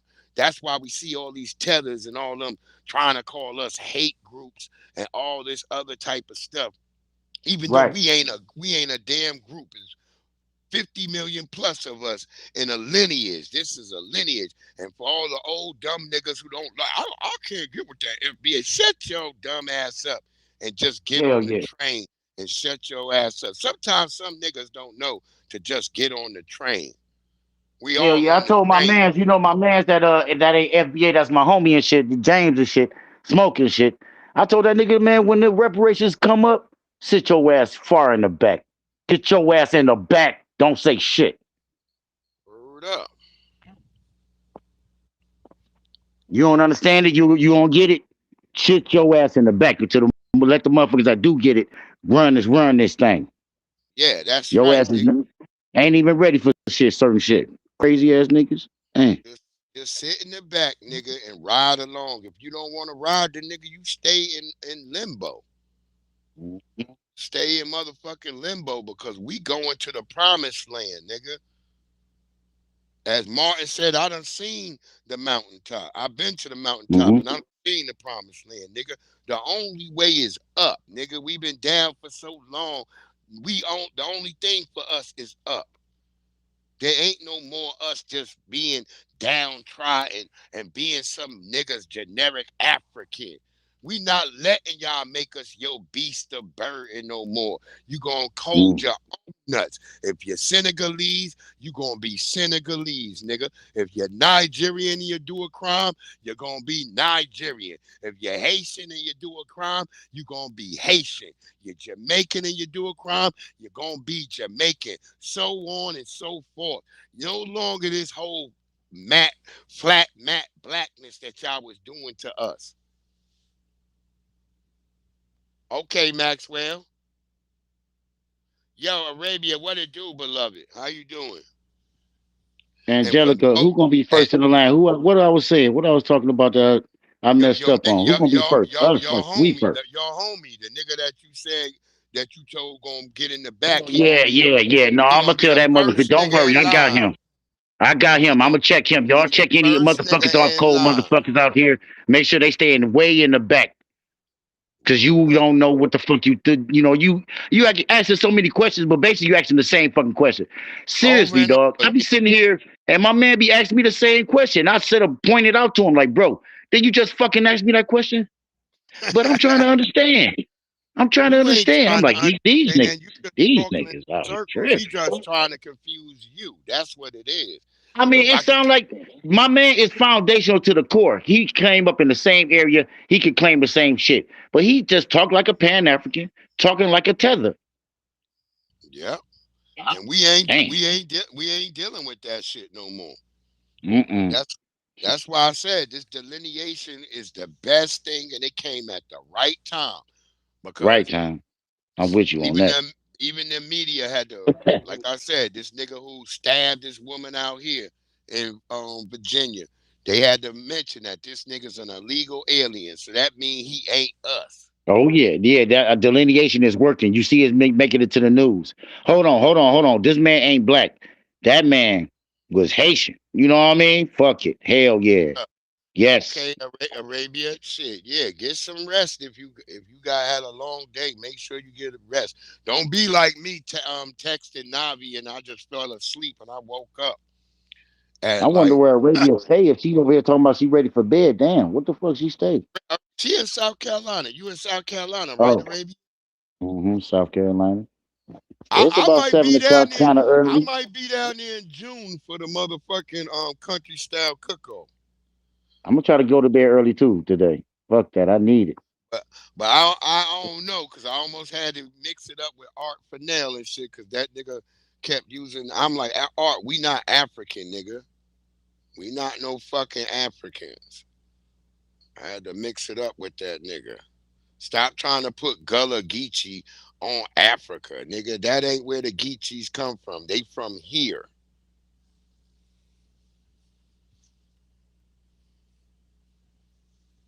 That's what I like about Mel Gibson when he did The Patriot. He made sure there was no African nothing when he did the part where his family go to live with the Geechees. They not African. They coastal black folks. That's what the Geechees are. Yeah, your boy Uncle was mad Teddy Ruxpin. I was cracking up. I was in the chat just laughing at them niggas. Yeah. As my yacht was going ahead and say, listen, I ain't trying to say all that, but Tyreek is okay. He cool. And yeah, you know I'm in the head color 6. I don't like that. And this and that. That's what Uncle was saying. And Azar in the damn chat. Yeah. He talking about some. I was like, dog, Dr. Mayat, she did good. I'm gonna go ahead. I'm gonna invite her to the cookout. And then Azar, Teddy Ruxpin was like, can we make it to the cookout? Man, he just set himself up. It was like Allie, you this dumbass. I'm like, hell no, nigga, you ain't coming to the cookout. What you mean? That nigga be done brought to damn Joel off rice. Dumbass. Just set his own up for failure. Nigga, you think I'm gonna invite you to the cookout when you over in the chat talking about some my yacht? You been deceived. He's saying stupid shit that I mean, about to blow that whole scene up. Cause it's Azur and Unc and my yacht. And Unc was so disappointed in my yacht. He was trying. Yeah, I'm glad. My homie Ron made a video. Okay, Arabia. Okay.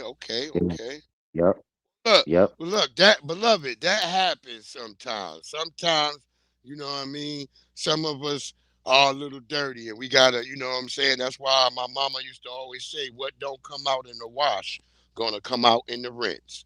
So that's why sometimes you gotta make sure, even though the nigga may think they've been washed, you gotta rinse their ass. Shower for me tonight. You're gonna have to do that.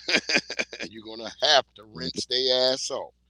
Oh yeah, you gotta do that. It happens to the best of us. So we don't condemn. We just let people understand. This ain't nothing about condemning nobody. Either you of the lineage or you not. That's it. Delineation ain't no hate. Delineation is just saying, hey, it's just saying, hey, nigga, we finally got to separate ourselves from all these people coming in here saying they us, and now we saying, no, you not. You them. No, you not, nigga. No, you not. We not the same, nigga. Yeah, that's it, nigga. Don't compare me to another, because they can't hang, and that's word to the mother.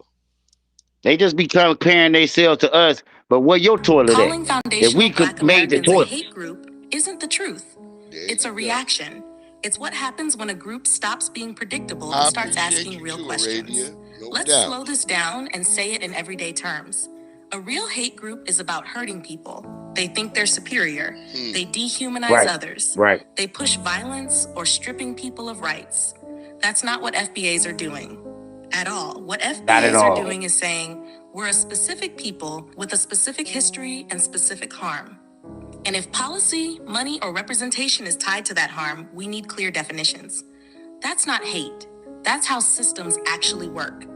For a long time, Black Americans were treated like participants in a social media challenge with no prize. Everybody taps, everybody shows up, everybody boosts engagement, but at the end of it, there's no reward, no payout, no ownership, just vibes and participation. That's block politics. It looks active, but nothing actually changes for the people doing the work. Claimant politics is different. Claimant politics asks, who is this really for?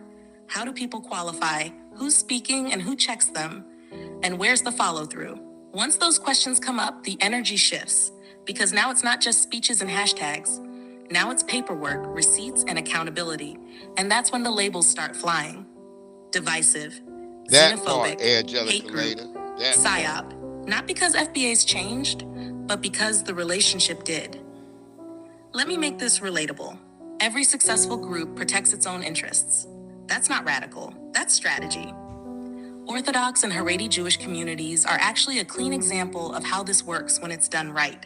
They've built their own schools, they have clear leadership, they run strong mutual aid networks. They keep resources circulating internally. I'm gonna show you that. They're very clear about who decides what. Because of that clarity, they don't have to explain themselves every 5 minutes. They negotiate from structure, not from chaos. And nobody calls that hate. They call it discipline. They call it community. They call it knowing who you are. Now watch what happens when FBAs do the same thing. When FBAs say, our claims are lineage-based, our resources should go to the people who were harmed, our support isn't automatic anymore, suddenly it's a problem. Why? Because boundaries feel threatening to people who were used to unlimited access. Now let's talk about unity, because this part matters, especially if you're younger and paying attention to media patterns. Unity sounds good, unity trends well, unity keeps things calm, but unity can also be a delay tactic, and you can see that in real time. Right now, during Black History Month, PBS is airing a series called Black and Jewish America, An Interwoven History, hosted by Henry Louis Gates Jr. Heavy on coalition, heavy on shared struggle. Nothing wrong with that. But notice the timing. Notice the emphasis. When Black Americans start drawing clearer lines, institutions lean into unity stories. Because shared struggle is comfortable. Coalition history is safe. It reassures everyone that nothing structural has to change. If everyone stays under one big label, the Black community, then nobody has to answer the uncomfortable questions. Who qualifies? Who decides? Who benefits? And based on what? Those questions get kicked down the road. Again, here's what actually needs to land. FBAs aren't trying to gatekeep humanity. We're not trying to dominate anyone. We're not saying anyone else doesn't belong anywhere. We're saying, if you speak for us, you answer to us. If you use our history, respect the details. If you want our vote, our labor, our legitimacy, there are terms now. That's not hate. That's grown folk politics. Every group that has ever secured real power had to stop being automatic and start being specific. So when you hear hate group, translate it correctly. What they really mean is, you're not easy anymore. You're not quiet anymore. You're not predictable anymore. And that's not a flaw. That's what waking up looks like across generations. That's right. I absolutely love that shit. Yeah, I absolutely love that shit, Breeze. Yeah, that was fire, nigga. That's fire. Fire. Right there. That's fire. We standing on our business now, and people. I don't know how they get hit by my homie Henry Gates to do that bullshit. He the homie, nigga. Damn. He a sellout. That nigga's a sellout coon. No, Henry Gates is the homie, nigga. He all about the lineage. Nah, that nigga's a coon. Damn, dog. Damn. He gonna tell Queen Latifah that her people was before the 1700s, but you gonna tell your black ass you ain't indigenous. So fuck that nigga. I remember when he found out he thought he was Irish. He tried to go over there to Ireland. Them niggas treated him like shit. Or you're fucking Irish. Man. You're fucking Irish, you said. Well, let me see. Yeah, get your fucking ass out of here. Go pick those fucking potatoes for me. You get me? Your bitch ass out of here. Damn, niggas out here confused about their lineage. Goofy nigga. And then remember, it was an Irish police officer that damn near whooped his ass on his own damn front porch. After his white neighbors, like Henry Gates, how long you been living in that neighborhood and your white neighbors called the cops on you, nigga, and almost got you unalive by the damn police?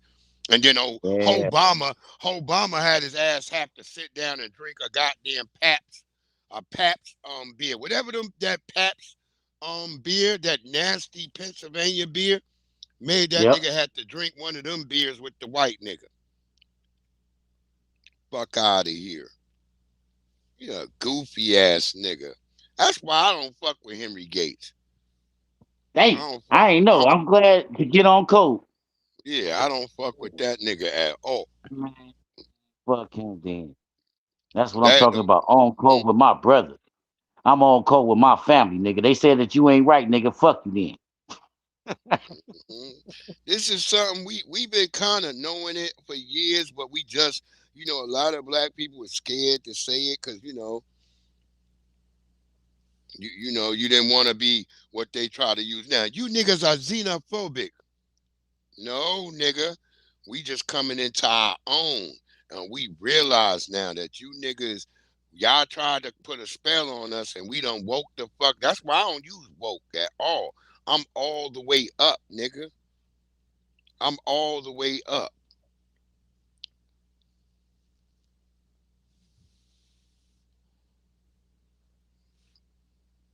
Word up. Listen to this brother right here. You have something called African ancestry, and guess what you got too? Indigenous native ancestry. Why is there two different blood tests? It's something going on with that, on what they're doing with these DNA tests that's automatically bringing us back to Africa. There was a test done where this dude, it was a white man. He said that he had a suspicion about them lying with the DNA test, and he sent the saliva of his lizard to Ancestral.com. Did you know his lizard came back 34% Nigerian?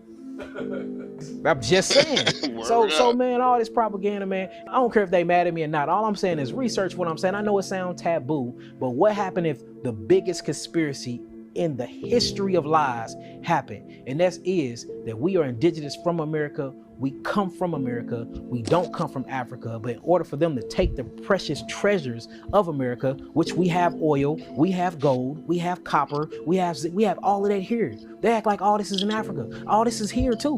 What happened if it was to drive us out, connect us back to Africa, for we want to go back home, and while we going back to so-called home, we're leaving our home and they taking over our home. Angelica Lane. Just saying, when you really think about it, then look, what happened if the maps is flipped? From my understanding of my studies, Lebanon, Illinois was called Lebanon before there was a Lebanon over there. What about Israel? Here. What about Judah, or what you would call Utah? This is here. You start getting into these old names. There's a city out here called Morocco. These are different cities. And what about Memphis? Where's Memphis at? Memphis, Tennessee, that has one of the oldest pyramids here. It's a pyramid in Memphis right now. They didn't put glass over. That's a real pyramid. But then you have a Memphis over there in where? Egypt. What about Cairo? Cairo, Illinois. That's here in the Americas. So we have these different cities in these different states named after stuff that's in Africa, but when you do deep research and study, these was named that here before it was named that there. I'm saying we got to talk about. Then you think you got stuff like Milwaukee. That's an Indian tribe name. You know what I'm saying? Chattanooga, Tennessee. That's an Indian name. So you start going, and then you got different sections in Missouri and Illinois is one of your most oldest places in the world. Where I'm from, one of your most oldest places. You got Chickasaw Street, you got Cherokee Street, and then you start seeing there's different museums around there that got all of our stuff in it. They got other people's faces on it. They have did this to the whole world, where they go around where ancient ancestral black people come from. They will change the faces to them, and then they'll take our history. So my belief, my research, my study shows that we are in the oldest parts of the world, which is ancient America. We are not from Africa. I do believe that all people of melanin descent do have some type of ancestral and DNA connection. Hey, beloved, I bring it every day. How you doing, we don't beloved? all keep a hold of the same traditions. And I believe a lot of islanders, like such as yourself, actually come from the lower Americas, and it actually was a ship's trade there, where a lot of y'all went from the South America to the islands, but it didn't happen the other way, where we all came by millions on this big ass boat, stacked on each other like sardines, came over from Africa, from a port called Yehuda, all the way over to the Americas. And I haven't found any evidence that truly suggests that. Now, can you tamper with evidence and make things look like something? Yes, that's why we all think we're from Africa when we not. And there is no coincidence that you don't only have African Americans, but you have African Australians. You have African this, African that. Why do they feel the need to keep putting that name on it? Because they're trying to make us subconsciously identify with a place that is not really our home. Boom. See? All it takes is a little bit of goddamn research and a little bit of time of looking shit up. And you just start saying, like, man, this shit don't make any damn sense. Now you telling me they can't barely get a ship from fucking Africa today. You can barely get these ships that are run on engines. Ships be sinking all the damn time. These goddamn big ass ships filled with all this cargo and stuff. And these ships are sinking in the middle of the Atlantic Ocean. And you telling me a wooden fucking boat was only in coming the 1600s? that was only moved by wind and shit, nigga? You got to be kidding me, my Y'all nigga. got enough food? Y'all gonna be able to keep all them people in line? How many motherfucking white people was on that shit? How many white people was on that shit? Exactly. And then you got where the white people staying at if all the niggas is staying underneath the damn boat. You just laying down, just chilling, not even trying to fucking escape a fight. What about the people that jumped in the fucking ocean just saying fuck? And you got storms on top, but these ships, go to Maryland right now. They got replicas of the Constellation and the other fucking wooden ships. Them ships is small as hell. They ain't gonna make it across no fucking ocean with people captive. Yeah, you brought millions of niggas here. Fuck is y'all talking about? Fuck all that. I ain't believing that. That's why I'm trying to tell I ain't believing people. it. And do me a favor, family. Go look up Albert Perry. Look up Albert Perry and find out that Albert Perry has the oldest genetic haplogenome, since Pan-Africanists love to use the haplo shit. Go look up Albert Perry and find out that his genome is only found right here in America, in South Carolina. It wasn't found in Africa. It's older than Africa. It ain't in Africa.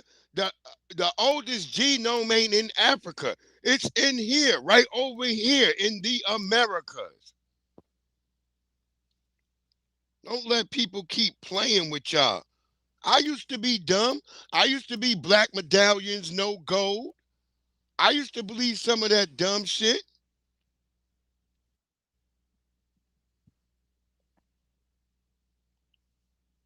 Okay, Jesse, salute. Glad you back, brother. I used to be black medallions, no gold, my nigga. I used to be the same way. I'm gonna play my sister because I like to keep it fair over here, because I had some people sending me messages like, you only play things that hate black women. No, I don't, nigga. I play the whole damn thing. So I'll give y'all something where my sister talk about a brother who says the dumb shit he says.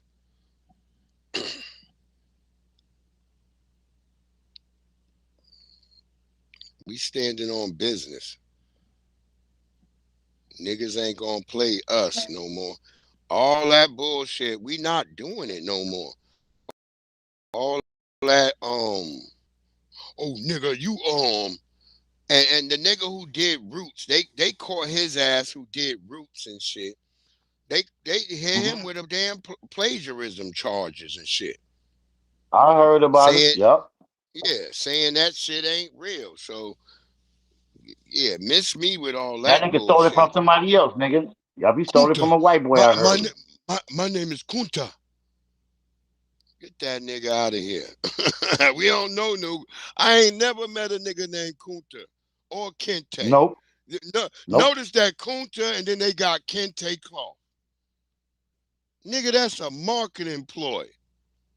Yep. Because when they was playing that Roots, that's when they had all of us little niggas in elementary school wearing Kente Cloth shirts. I remember as a kid. I remember I felt uncomfortable as hell. Like, I can't think we ever wore this stuff. Yep. Fuck up out of here. Let our sister cook right now, because she gonna cook on her brother. Here she go. Is a woman wrong for keeping a baby that the man told her he didn't want? She not wrong, but she can't be mad when she raising that baby by herself either. So you're not stepping up? If I said I wasn't ready, that was your woman. Is a woman wrong for keeping a baby that the man told her he didn't want? She not wrong, but she can't be mad when she raising that baby by herself either. So you're not stepping up? If I said I wasn't ready, that was your warning. You chose motherhood. Okay, and he's over here though, Maxwell, right? Am I correct? No, you chose fatherhood when your ass decided not to wrap it up. I can't stand when y'all sit here and say, oh, it's her fault. He said that he didn't want to be no daddy and she kept the baby and she didn't get rid of it. Y'all can't make nobody go against what they believe in because you decided to be a deadbeat. You knew exactly what you was doing when you busted her. Like, y'all all know what y'all doing, and y'all know what that shit could lead up to. It's a lot of preventable methods, and y'all choose not to use them. So when you was having fun doing all your thing, baby, come on, have fun and be a daddy. But guess what? Child support don't give a damn if you decide you don't want to be a daddy. So you might want to rethink that. And it goes the other way around too, because there's some mamas that don't want the baby and the daddy wanted the baby, and they do get rid of it. So I just feel like y'all all just need to stop doing shit that y'all have no business doing, knowing that it's gonna lead to having a child. And then y'all be doing that with people y'all don't like. Like, y'all don't protect yourself from the people y'all don't like. Cause that's you the don't only even reason like want the them baby. niggas. It don't have nothing to do with I ain't ready to be a father. You don't want to be have a baby by the person that you got pregnant because you was just out there jackrabbit on everybody. Come on now. It takes two to tangle. So blame both of their asses. There you go. I'm with you. That's why I'm saying I only had my kids with my wife who passed away, R.I.P. I ain't had no baby mamas, no other kids anywhere out of wedlock, nothing of that. All my kids come from one woman. That's for sure. Okay, Max, I'm going to have to check that brother out. We're going to have to check him out because we from here. We from this goddamn soil. I ain't from no damn Africa. I don't have no wishes to be over there. I've traveled over there, and it was sad.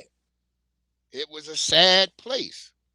I'm saying, even if you find an African in my lineage, ethnogenesis, nigga. That's what it would be. Those people would no longer be considered African because they've been here. They didn't get up and go back to no damn Africa. Nope. And if you Africans thought y'all sold us over here, why didn't y'all ever come and mix it up with us? Not even in the 30s, not even in the 20s, not even in the goddamn 1910s, not even in 1900. Y'all niggas never tried to reach out and say nothing to a nigga. You didn't send one banana peel over this bitch. These motherfuckers want to claim us when we start doing good. For sure. We not gonna be your fucking stepchild or your forgotten lost bambino or whatever the hell y'all want to call a baby over there. We ain't down with y'all. We ain't y'all. You're not gonna keep playing this shit. Nah, baby, I'm not gonna be able to do like that song said. For sure. We not doing that shit no more. Y'all not. We was the only niggas over here. I'm gonna have an African woman explain that she realized that, damn, she keep using the term African American like a dumbass, but she did realize, like when she said she started doing her studies, she realized like, oh damn, they not, and just her stereotypes that she had about us still kind of like threw me for a loop, because she's like, yeah, they are not just basketball players or they are just not dancing around and singing and all that. Yeah, because you actually did some research and you saw that we was the only niggas doing the real shit. We was the only niggas reaching out to y'all trying to be like, hey man, hey, you my cousin. We was the only niggas trying to play like Africans was our peoples. And they never saw I was there. They never saw us the same way. We Never. was the dummies. And they said that shit behind my back, Breeze. They smiled in my face like, yeah, nigga, I'll be at your party, and didn't show up. And behind my back, they was like, that's a kind of these motherfuckers keep on trying to be with us. Fucked up. Look, I think this is the one right here where even the white people done caught on that these niggas ain't us. Breaking news tonight. King 5 has just confirmed the 3 women killed in Tuesday's deadly stabbing in Gig Harbor were community advocates and volunteers. This is who they were. Stephanie Calais, 67 years old, a member of the local Arts Commission. Got stabbed. Joanne Brandani, 59 years old, also an Arts Commission member. They both lived near each other, about 10 miles away from the crime scene. And finally, Louise Talley, 81 years old, a volunteer with Visit Gig Harbor. She lived across the street from where this violence unfolded. All 3 women were known for their work in the community, and they were among those who tried to intervene as that violence unfolded outside that key peninsula home. Leaders, volunteers, neighbors, and now victims of this tragedy. That's why I think it got to be a YT person who stabbed them all up like that, because this didn't really make national news. Okay. So it had to have been like a YT person. You know what I mean? Shout out to Professor Black Truth, who did a real good joint this morning. That shit was real talk. Where he was talking about the delineation, and he showed how them little kids who so-called raped a girl down there. Turns out 2 of them kids clearly were damn tethers. We don't know about the other kid, Xavier Tyson, but I thought all 3 of them was Haitian, but they say just 2 of them was Haitian. Well, we not certain. We was trying to figure out the third one. We couldn't really tell, but we do know that 2 of them were definitely Haitians. Got it. They try to put that shit on us, nigga. Yeah, always on us. But my brother, what Professor Black Truth did was showing that, yeah, they put them little niggas' faces on TV and they made an excuse like, oh, because they be in charge as an adult. But he had a bunch of white kids who did the same shit and they wouldn't show them niggas' faces. Let me think it for some of y'all who might, us in our age, in our group. There was a situation a bunch of years back. I think it might have been in the late 90s where some YT children over in England took and killed a little goddamn 10 or 9-year-old.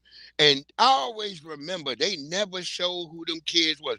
We didn't never get to see them motherfuckers till they finally was getting ready to let them out.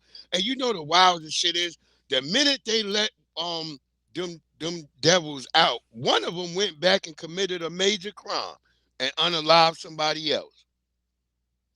So it's in their damn nature. They will cover up when YT people do things.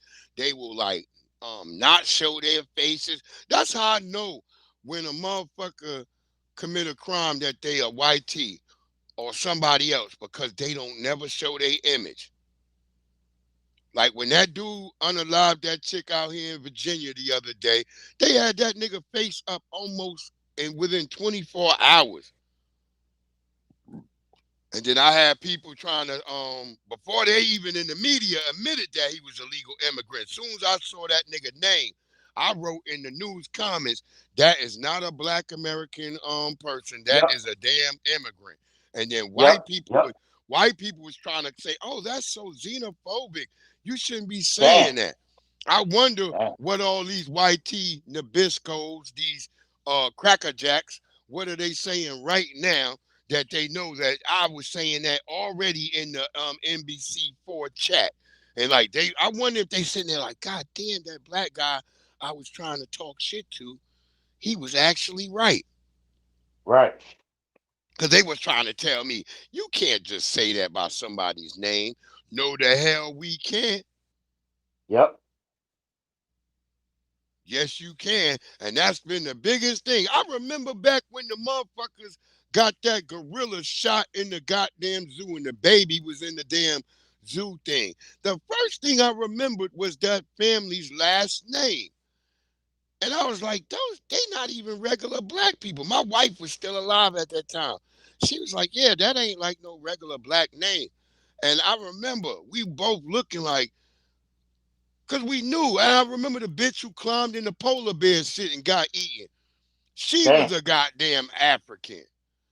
And I was seeing all these weird crimes and these weird incidents of people who look like black people. And I'm like, because, yeah, black people don't climb in no damn zoo enclosures. Nah, I remember when I was in New York, and a fucking little kid got eaten. They waited for weeks to say who the kid was, but we knew he wasn't black. And it turned out he was some damn Dominican, and he climbed in there and got eaten by the damn polar bears at the Bronx Zoo.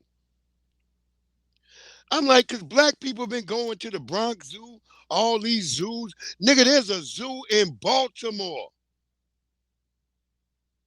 In the middle of Baltimore, in the hood, nigga. And ain't no nigga ever climbed in the goddamn zoo thing and got eaten.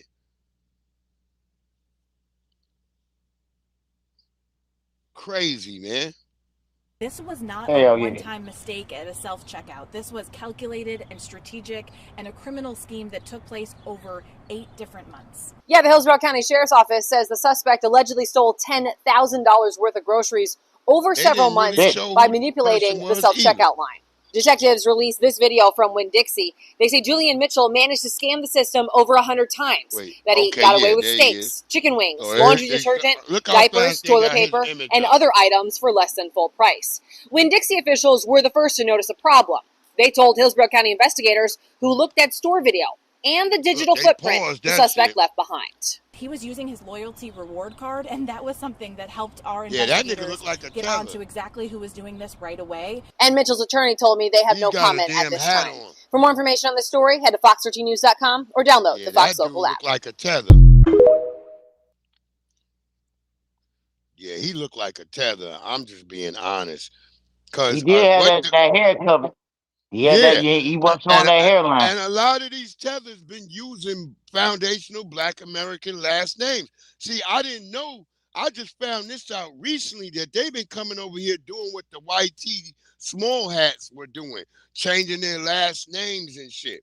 A lot of these immigrants come over here, now they be having the last name Davis, Mitchell, even Johnson. You be like, what? Oh, fuck. Johnson and Jones, that's sacred, nigga. That's straight foundational, nigga, name. The system been allowing them niggas to change their names. Because remember, it's easy to go change your name. I didn't know how easy it was to go change your damn name. Wow.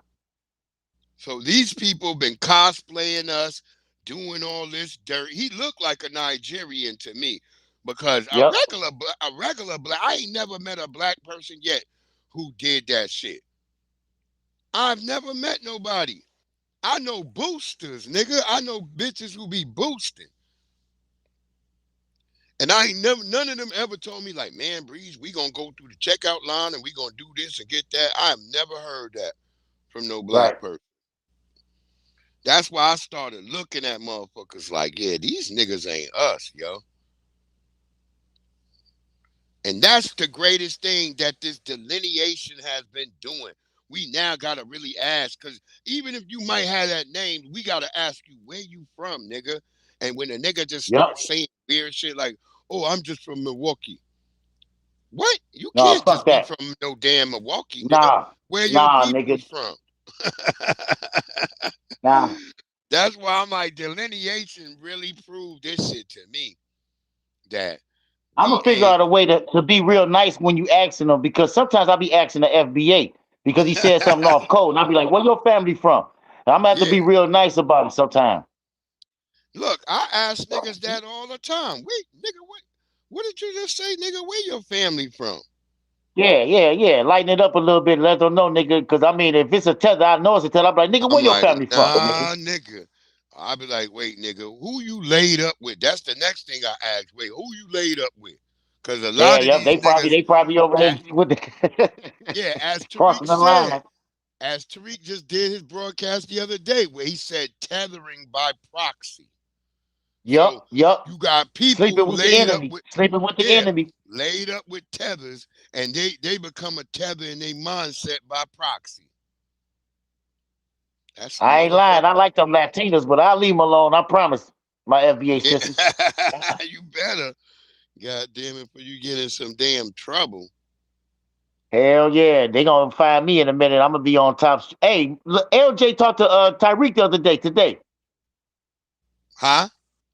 LJ talked to Tyreek today. She was in the feed. She talked to Tyreek, and Tyreek already knew who she was. He already knew who she was. Yeah, Tyreek, no. Look, Tariq is a connoisseur of women. Even though he got a lady, he got Peanut, he's still a connoisseur of women. He's still like he had, you know, he was telling me about Wani, and I found Wani on TikTok, and I was like, hey, Wani, she was like, I was like, yeah, Tyreek said that you know, da-da-da. She's like, damn. And then somebody else he had today. Yeah, Wani Spots, the lovely Wani Spots, the first. It was somebody else today that he had, and he was like, she bad than the motherfucker too. She turned her camera on.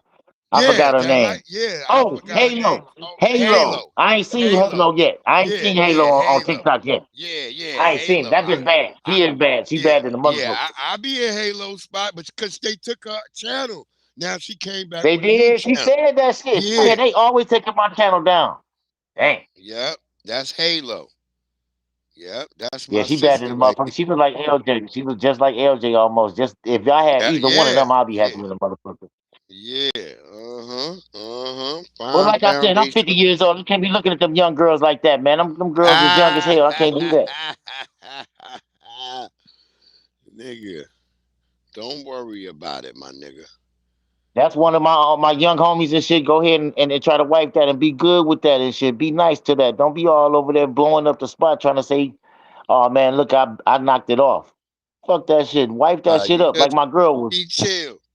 You just be chill. That's all. Like my wonderful sister Wani Spots, the first foundational Black American woman to travel to every country on the planet Earth. Wow, Wani did that. That's cold blooded. Yeah.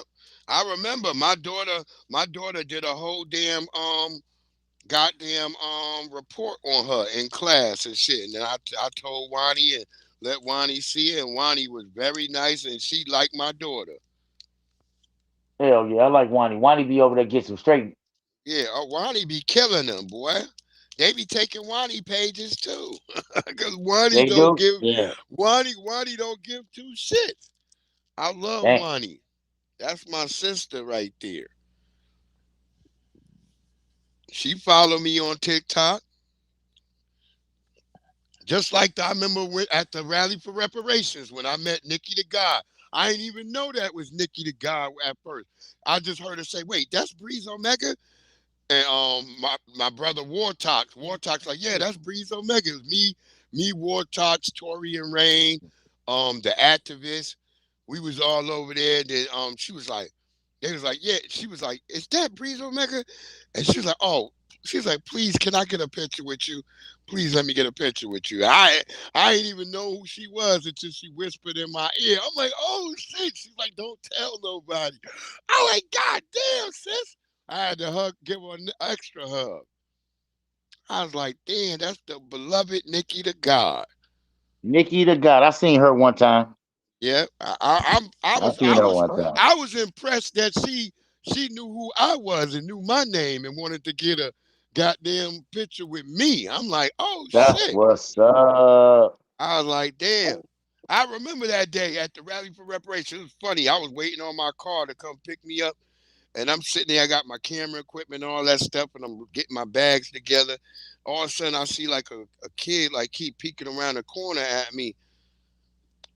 And then one of them just decided to get brave enough and walk up like, "Excuse me, is your name Breeze Omega?" Yeah. And I'm like, "Yeah." All of a sudden, he like, "Hey, y'all, it is Breeze Omega." And all these kids come around the corner. They're like, "We be listening to your loves and stuff like that." And they was like, they was like, "I love when you be playing video games." And they was like, they all wanted to get pictures with me and stuff. I was like, "Damn." And then my African driver, he rolled up. He's like, "You must be a celebrity, my man." He was a cool African brother too. And he was Yeah, like, man, some "Yo," cool ones out here, man. yeah. I ain't got no hate for no Africans and no Latinos. They just can't get reparations, nigga. Yeah. And I was like, "Nah, I'm just chilling and shit." He's like, "Nah, the way those kids all was loving you and want to take pictures with you." I was like, at that time, I was like, I didn't even know that the youngins knew me like that. But I feel grateful like that they be fucking with me and shit. And they be, especially like, because even when I'm playing video games, I'm talking knowledge when I'm over there. I just don't be playing the damn video game. I be talking about shit while I'm playing the video games. Here go the white woman who she delineated. She knew to call this nigga a illegal immigrant. An illegal alien with more than 30 prior arrests just stabbed an American woman to death at a bus stop in Fairfax County, Virginia.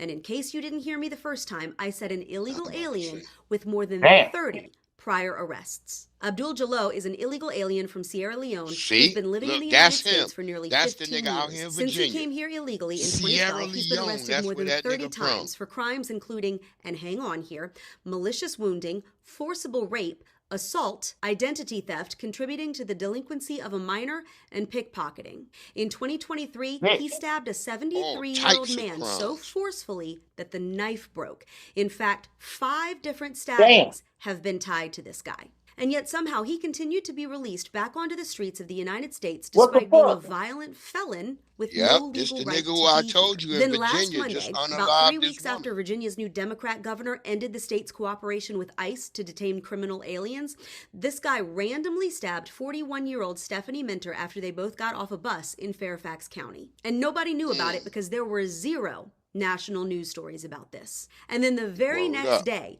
Democrats in Congress refused to stand when President Trump said that Congress's first priority should be protecting Americans over illegal aliens who violate our laws and victimize our people, because they do not care about Stephanie Minter any more than they cared about Jocelyn Nungare or Rachel Morin or Laken Riley. And they sure as heck don't care about or you. Dakara Thompson. Or Dakara Thompson. All of them people were unalive by illegal aliens. And see, that white woman didn't call him a black man. She called him a legal alien. And that's what I'm trying to say. They starting to get on board with the delineation. They starting to realize, like, hey, yeah, maybe these ain't black people. Because black people don't be doing crime like that. Remember, the crime was down before Joe Biden became president again. That nigga became president, crime went back up. While they were flooding the zone with all these illegal immigrants, like burglaries went up, assaults, SSA assaults, assaults, fucking robberies, and just all types of murders and grisly shit was happening because Joe Biden was letting all these people into the damn country. Like my mama always said, the proof is in the motherfucking pudding. Oh, An illegal alien with more than 30 prior arrests just stabbed an American woman to death at a bus stop in Fairfax County, Virginia. And in case you didn't hear me the first time, I said an illegal alien with more than 30 prior arrests. Abdul Jallo is an illegal alien from Sierra Leone who's been living in the United States for nearly 15 years. Since he came here illegally in 2012, he's been arrested more than 30 times for crimes including, and hang on here, malicious wounding, forcible rape, assault, identity theft, contributing to the delinquency of a minor, and pickpocketing. In 2023, he stabbed a 73-year-old man so forcefully that the knife broke. In fact, 5 different stabbings have been tied to this guy.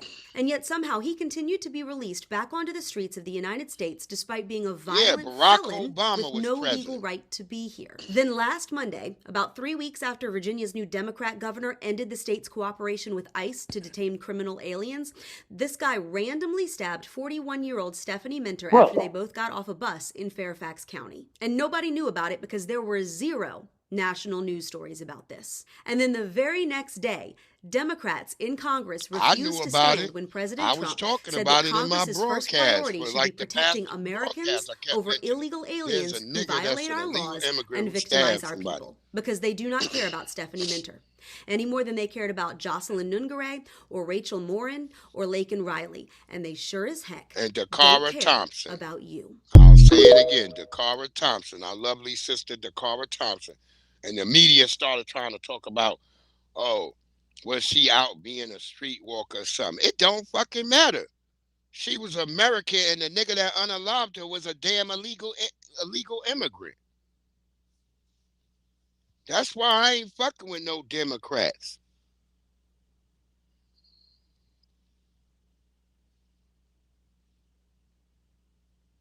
That was bad. Speaking of Democrats, dog. Speaking of Democrats, man, I'm fucking with this dude on YouTube again. And this nigga right here said that he was caping for Jasmine Crockett. Do you know Jasmine Crockett running for her little seat today? She running for her little seat today in Texas. I told him, I said, you know, as an FBA, we really don't rock with Jasmine Crockett. He said, I don't care about that shit, nigga. Matter of fact, I don't care what she's doing about nationally. We talking about Texas. And in Texas, we like Jasmine Crockett. We gonna get her reelected. I'm like, damn, you right. I can't do shit about that. Y'all are But dumb. you think she gonna get? You think she gonna make it through tonight? I don't know. We'll see. I don't know. We'll see. I That's hope what I said to that nigga. I hope niggas in Texas got their mind right, but they got all them illegal immigrants. So Nigga, I was like, it's FBAs in National. It's FBAs in Alaska, FBAs in Detroit, FBAs in motherfucking Cali. It's FBAs in Texas, nigga. Latinos. Yeah, I know. They got a lot of Latinos in her district. And it depends on what the Mayo gonna do, because they think the Mayo gonna be riding with Jasmine. And Jesse Paris.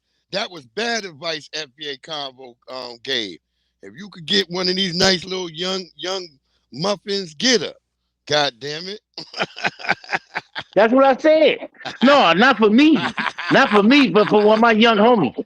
Not for me, y'all. One of my young homies gonna knock that off, man. You got that. Fuck the young homies, nigga.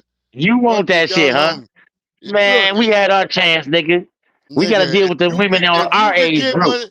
No, I'm not saying for me. I'm saying for any older nigga, if you got the the money for that, and you want to get you a young muffin, and she want to fuck with you, don't hate, nigga. These ain't 18-year-olds we talking about. This is like these like 30-year-old sisters. 38. Yeah, 38. Yeah, I mean, no, LJ about 28. LJ about 28. Yeah, she'll be 38 soon.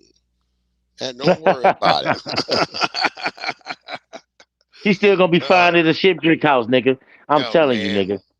I hope my nigga Adonis get out of there though, because nigga, I can't believe that nigga still on house arrest, nigga. Yeah. And he on house arrest. He ain't locked up, but he at the crib. Did y'all see with an ankle monitor. He put a timer up. He's supposed to give us an update like late tonight, early in the morning. I hope so, because the last video I seen when he was showing me the ankle bracelet, like nigga, he kept on doing that shush move. I wonder why he was saying shush for. I'm like, why the fuck did you shush me? Because he couldn't speak, because he showed the goddamn, there was a monitor that could listen to what he said. Oh, that can hear everything? Yeah. And then the police Okay. came to his house after he posted that video. The police They did? They came to his goddamn house. Damn. He ain't do shit. They watching his social media, man. I wish he would. I would leave, nigga. I would leave, nigga. I would leave Romania. As soon as you get this, I would leave. Fuck them niggas. You thought that they was cool. They ain't even fucking cool. You thought they was cool, but they not cool. They ain't cool. None of them are cool when it come to us, bro. That's just a God-given fucking fact, nigga. You could keep denying it all you want. That's a God-given fact, nigga. They is not cool with us. And you see what happened when shit hit the fan? They locked my mans up and think it's his fault. You got that shit all on camera. How the fuck is he at fault? Come on, man. That's garbage. That's garbage. That's what I said. I was like, see, this is why I be telling people, like, man, I remember when I was a young nigga, just before I met my wife, I was going out to Italy, and I was staying at a hostel and shit. And I got into it with a damn white, I don't know if he was even Italian. He was one of them niggas over there. But I got into it, and I laid that nigga out. I left that night. I did not even wait around for them people. I wasn't like, call the police. Because I was just staying at a hostel. So I just grabbed all my stuff in my bag, and I fucking left. Before all them white people could call the damn police on me. I was at the airport. And I was flying. I hear you, Bree. If you over there in Romania, it ain't hard to spot you out, nigga. You might as well not fucking run, nigga. You might as well not run, because they gonna beat you, nigga. They got you. Nah, I had it. See, Adonis would have had to go back to his house and get his shit. So he had a bunch of shit. Yeah, he couldn't just leave. He been living over there. He got a business there for years. That's what white people do. When white people commit crime, they run back to either United States or wherever. Remember the nigga that unalived the young white girl in Texas, Natalie Holloway? That white nigga flew back to goddamn the Netherlands or wherever the fuck he was from that same night. Got the hell out of Dodge. And it took them a long time to extradite his ass. That's why I said I would have just left, nigga. That's what I did when I got into it with that motherfucker, that white T person out there in Italy. I jumped right on a flight, right back. I went right there. I took the cheap. I took whatever flight they had that was going right there. And I'm getting the fuck up out of here, nigga. Yeah, I kept looking behind me too, because I could see the police in the damn airport and said I didn't know if they was looking for me or not.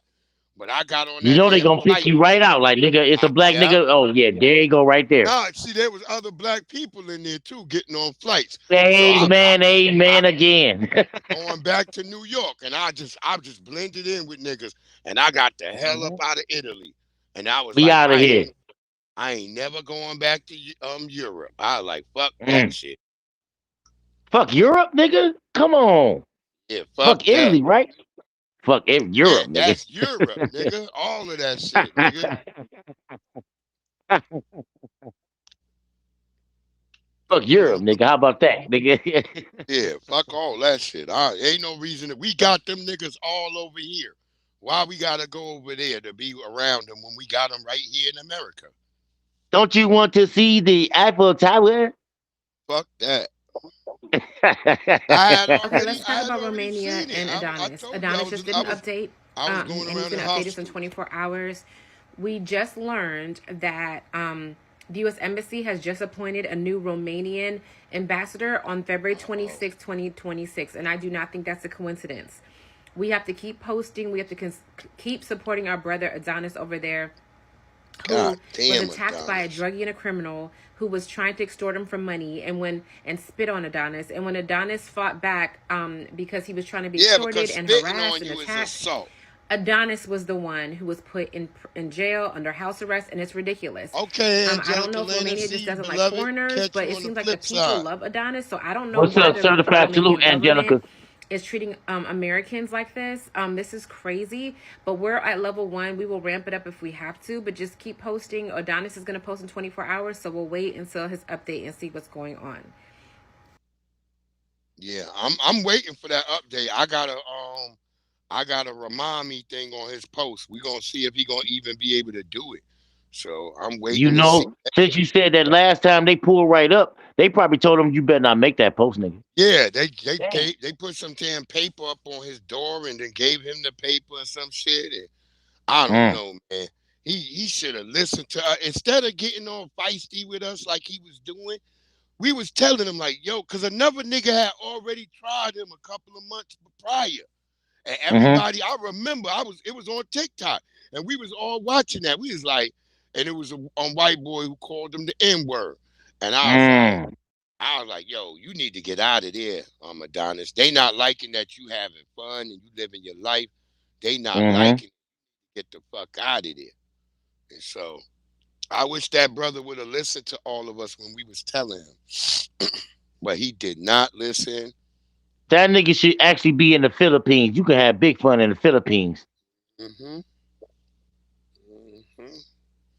Hey, it's a matter of where you want to go. It's like, there's a brother named Matt DV, Matt DV or something. A brother, he's an older brother and shit, and he was talking about the places that he had wanted, because he's doing like the expat shit.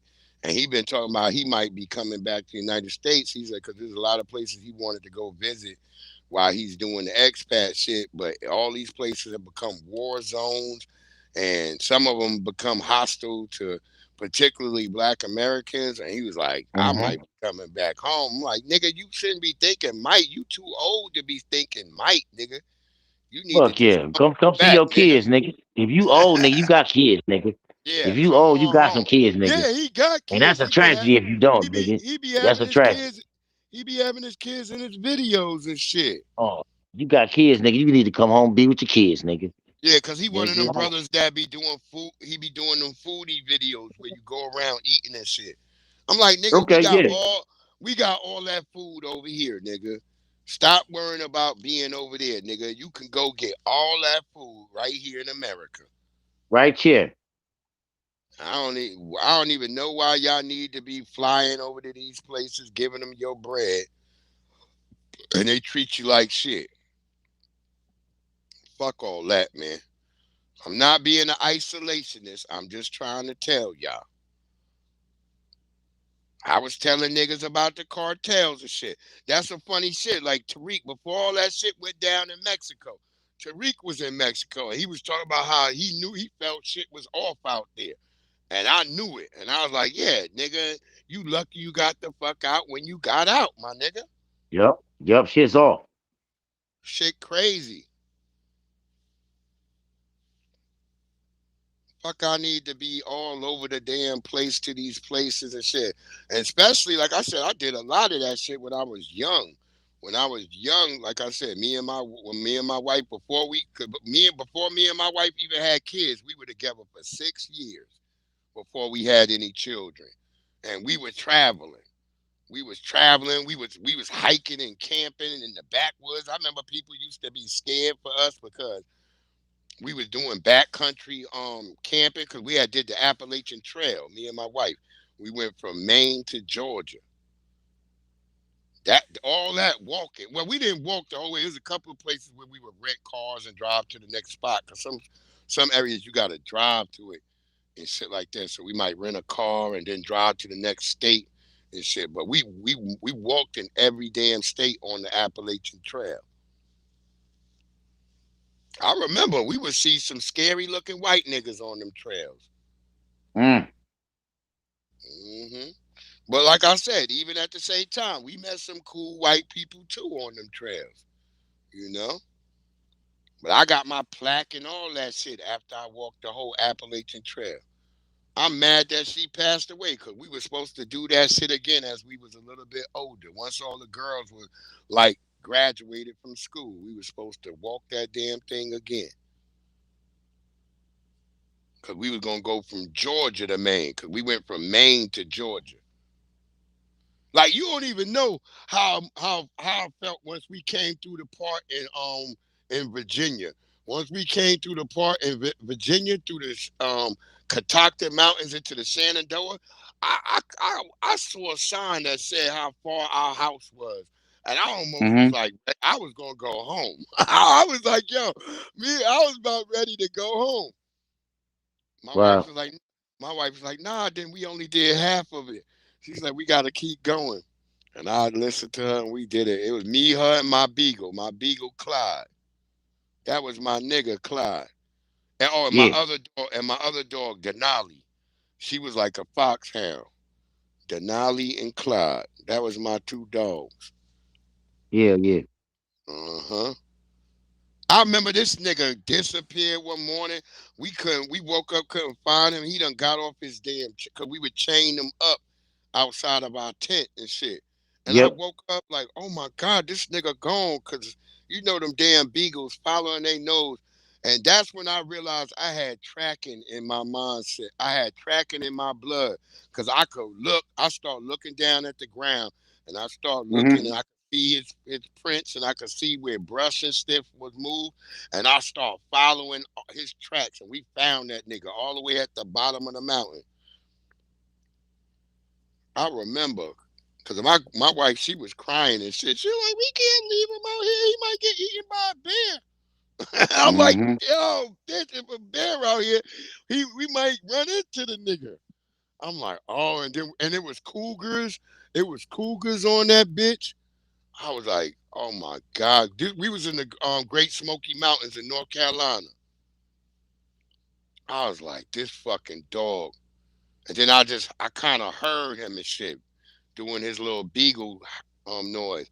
And then I called his ass, and he came bringing his little bitch ass running through the damn bushes. I'm like, nigga, what the fuck? Where was you at? Because I was trying to use Denali to track him down, but Denali was worthless. She was worthless as hell. I remember that shit. Those were great times, man.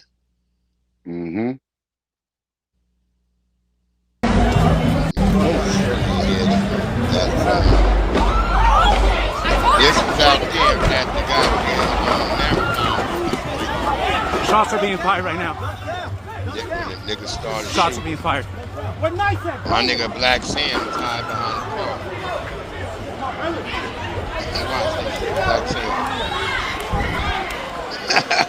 Black Sam was tucked behind a car. Look. They had the nerve to pause it. Like, damn. Black Sam was behind a car.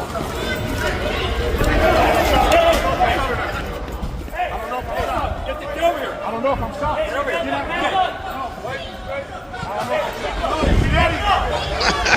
Black Sam know how to get down. Huh. That nigga don't know Nipsey Hussle going down. Yeah, it looked like it was some type of black team. And that's why I say I think gangs together. And that shit just don't work when you got all these gangs and shit. That's why there was so many police out there. Even with all them police, they couldn't stop that shit from happening. So I told y'all, and one nigga got unalived out there. 3 people got popped and 1 was unalived. That shit crazy, man. That's why I don't go to events like that no more. I be like, it's how many niggas there? Ooh. I be like, wait, where's the white people at? Because I know niggas be acting a certain way nowadays. They don't really bust off if it's a bunch of Nabiscos around. They don't really be popping if the Nabiscos is around because they know the chances of them catching some real serious charges is fucking crazy. Mm-hmm. Family, I gotta go, man. But this parlay looking good tonight. Go do your thing. I'm gonna be shit. I got shit to do too, and I gotta go on Twitch in a little bit and Discord. And oh shit, man. Come on over TikTok, man. We need to start running that TikTok space, man. Come on, help me. Yeah. We gonna start running the TikTok spaces. I said go. Me and Young Riaz was talking about that. We gonna start running a TikTok space again, like. Let's go. Yeah, because I normally be up. Young Riaz be over there all the time when I run spaces, but I'm gonna get on there. I was laughing because TikTok just sent me my balance over there. I started laughing. I had 5 cents in it. I was laughing. I was like, why are they sending this to me? Nigga can't. They sent you 5 cents? It was like 5 cents. Because you know when people send you them hearts, it's like 1 penny and shit. Oh, that money go to you? I ain't know. I was. Yeah. That shit go to you. No doubt, man. You need to come over there so I can throw some money on you, nigga. I told you I'll be running them gifts, nigga. I'm one of the top gifters, nigga. Yeah. But it's like all right, peace, y'all. I see y'all soon. It's like 1 cent a heart. Do your thing, brother. Yo. All right. I appreciate y'all family for coming in. FBA Convo, Jesse Parrish, the lovely Angelica Lena, Miss April Showers, only Just Jay. I ain't know where Just Jay go. She might be up late tonight. She probably getting ready to do her own thing. I'm gonna come over there on her shit. I'm gonna try to ignore the tethers too, Just Jay. Maxwell Jenkins, my good brother, Big E, Young Riaz, Claude Zan Dam, Harlem World Media was in the house tonight. Ray FBA. Y'all know what it is, family. You know what it do. Foundational Black Americans. We are the ones that make the world spin around. Y'all know what it is. Who else did I think I got? Oh, Fatty was in here. Arabia, the lovely beloved Arabia. I know she said she had to go to sleep because she was tired. Much love to all the family. I hope I ain't forget no names. If I forgot you, know that your heart is with me and my heart is with you. I hope you have a great one. We might be back in tomorrow for the Tuesday troll, but we may or may not, because I got some pimping to do and I got some major shit to go run. I gotta go finish this background check shit with these niggas tomorrow. Finish out my I-9. But I love y'all. Y'all have a great one. We gonna catch y'all on the flip side. Let's get that pork rinds, grits and gravy if we can. Y'all know what it is. Y'all have a great one. See y'all tomorrow, hopefully. I'll put something on my community page if I'm not going to be on tomorrow. Come on, goddamn it, play. God damn it.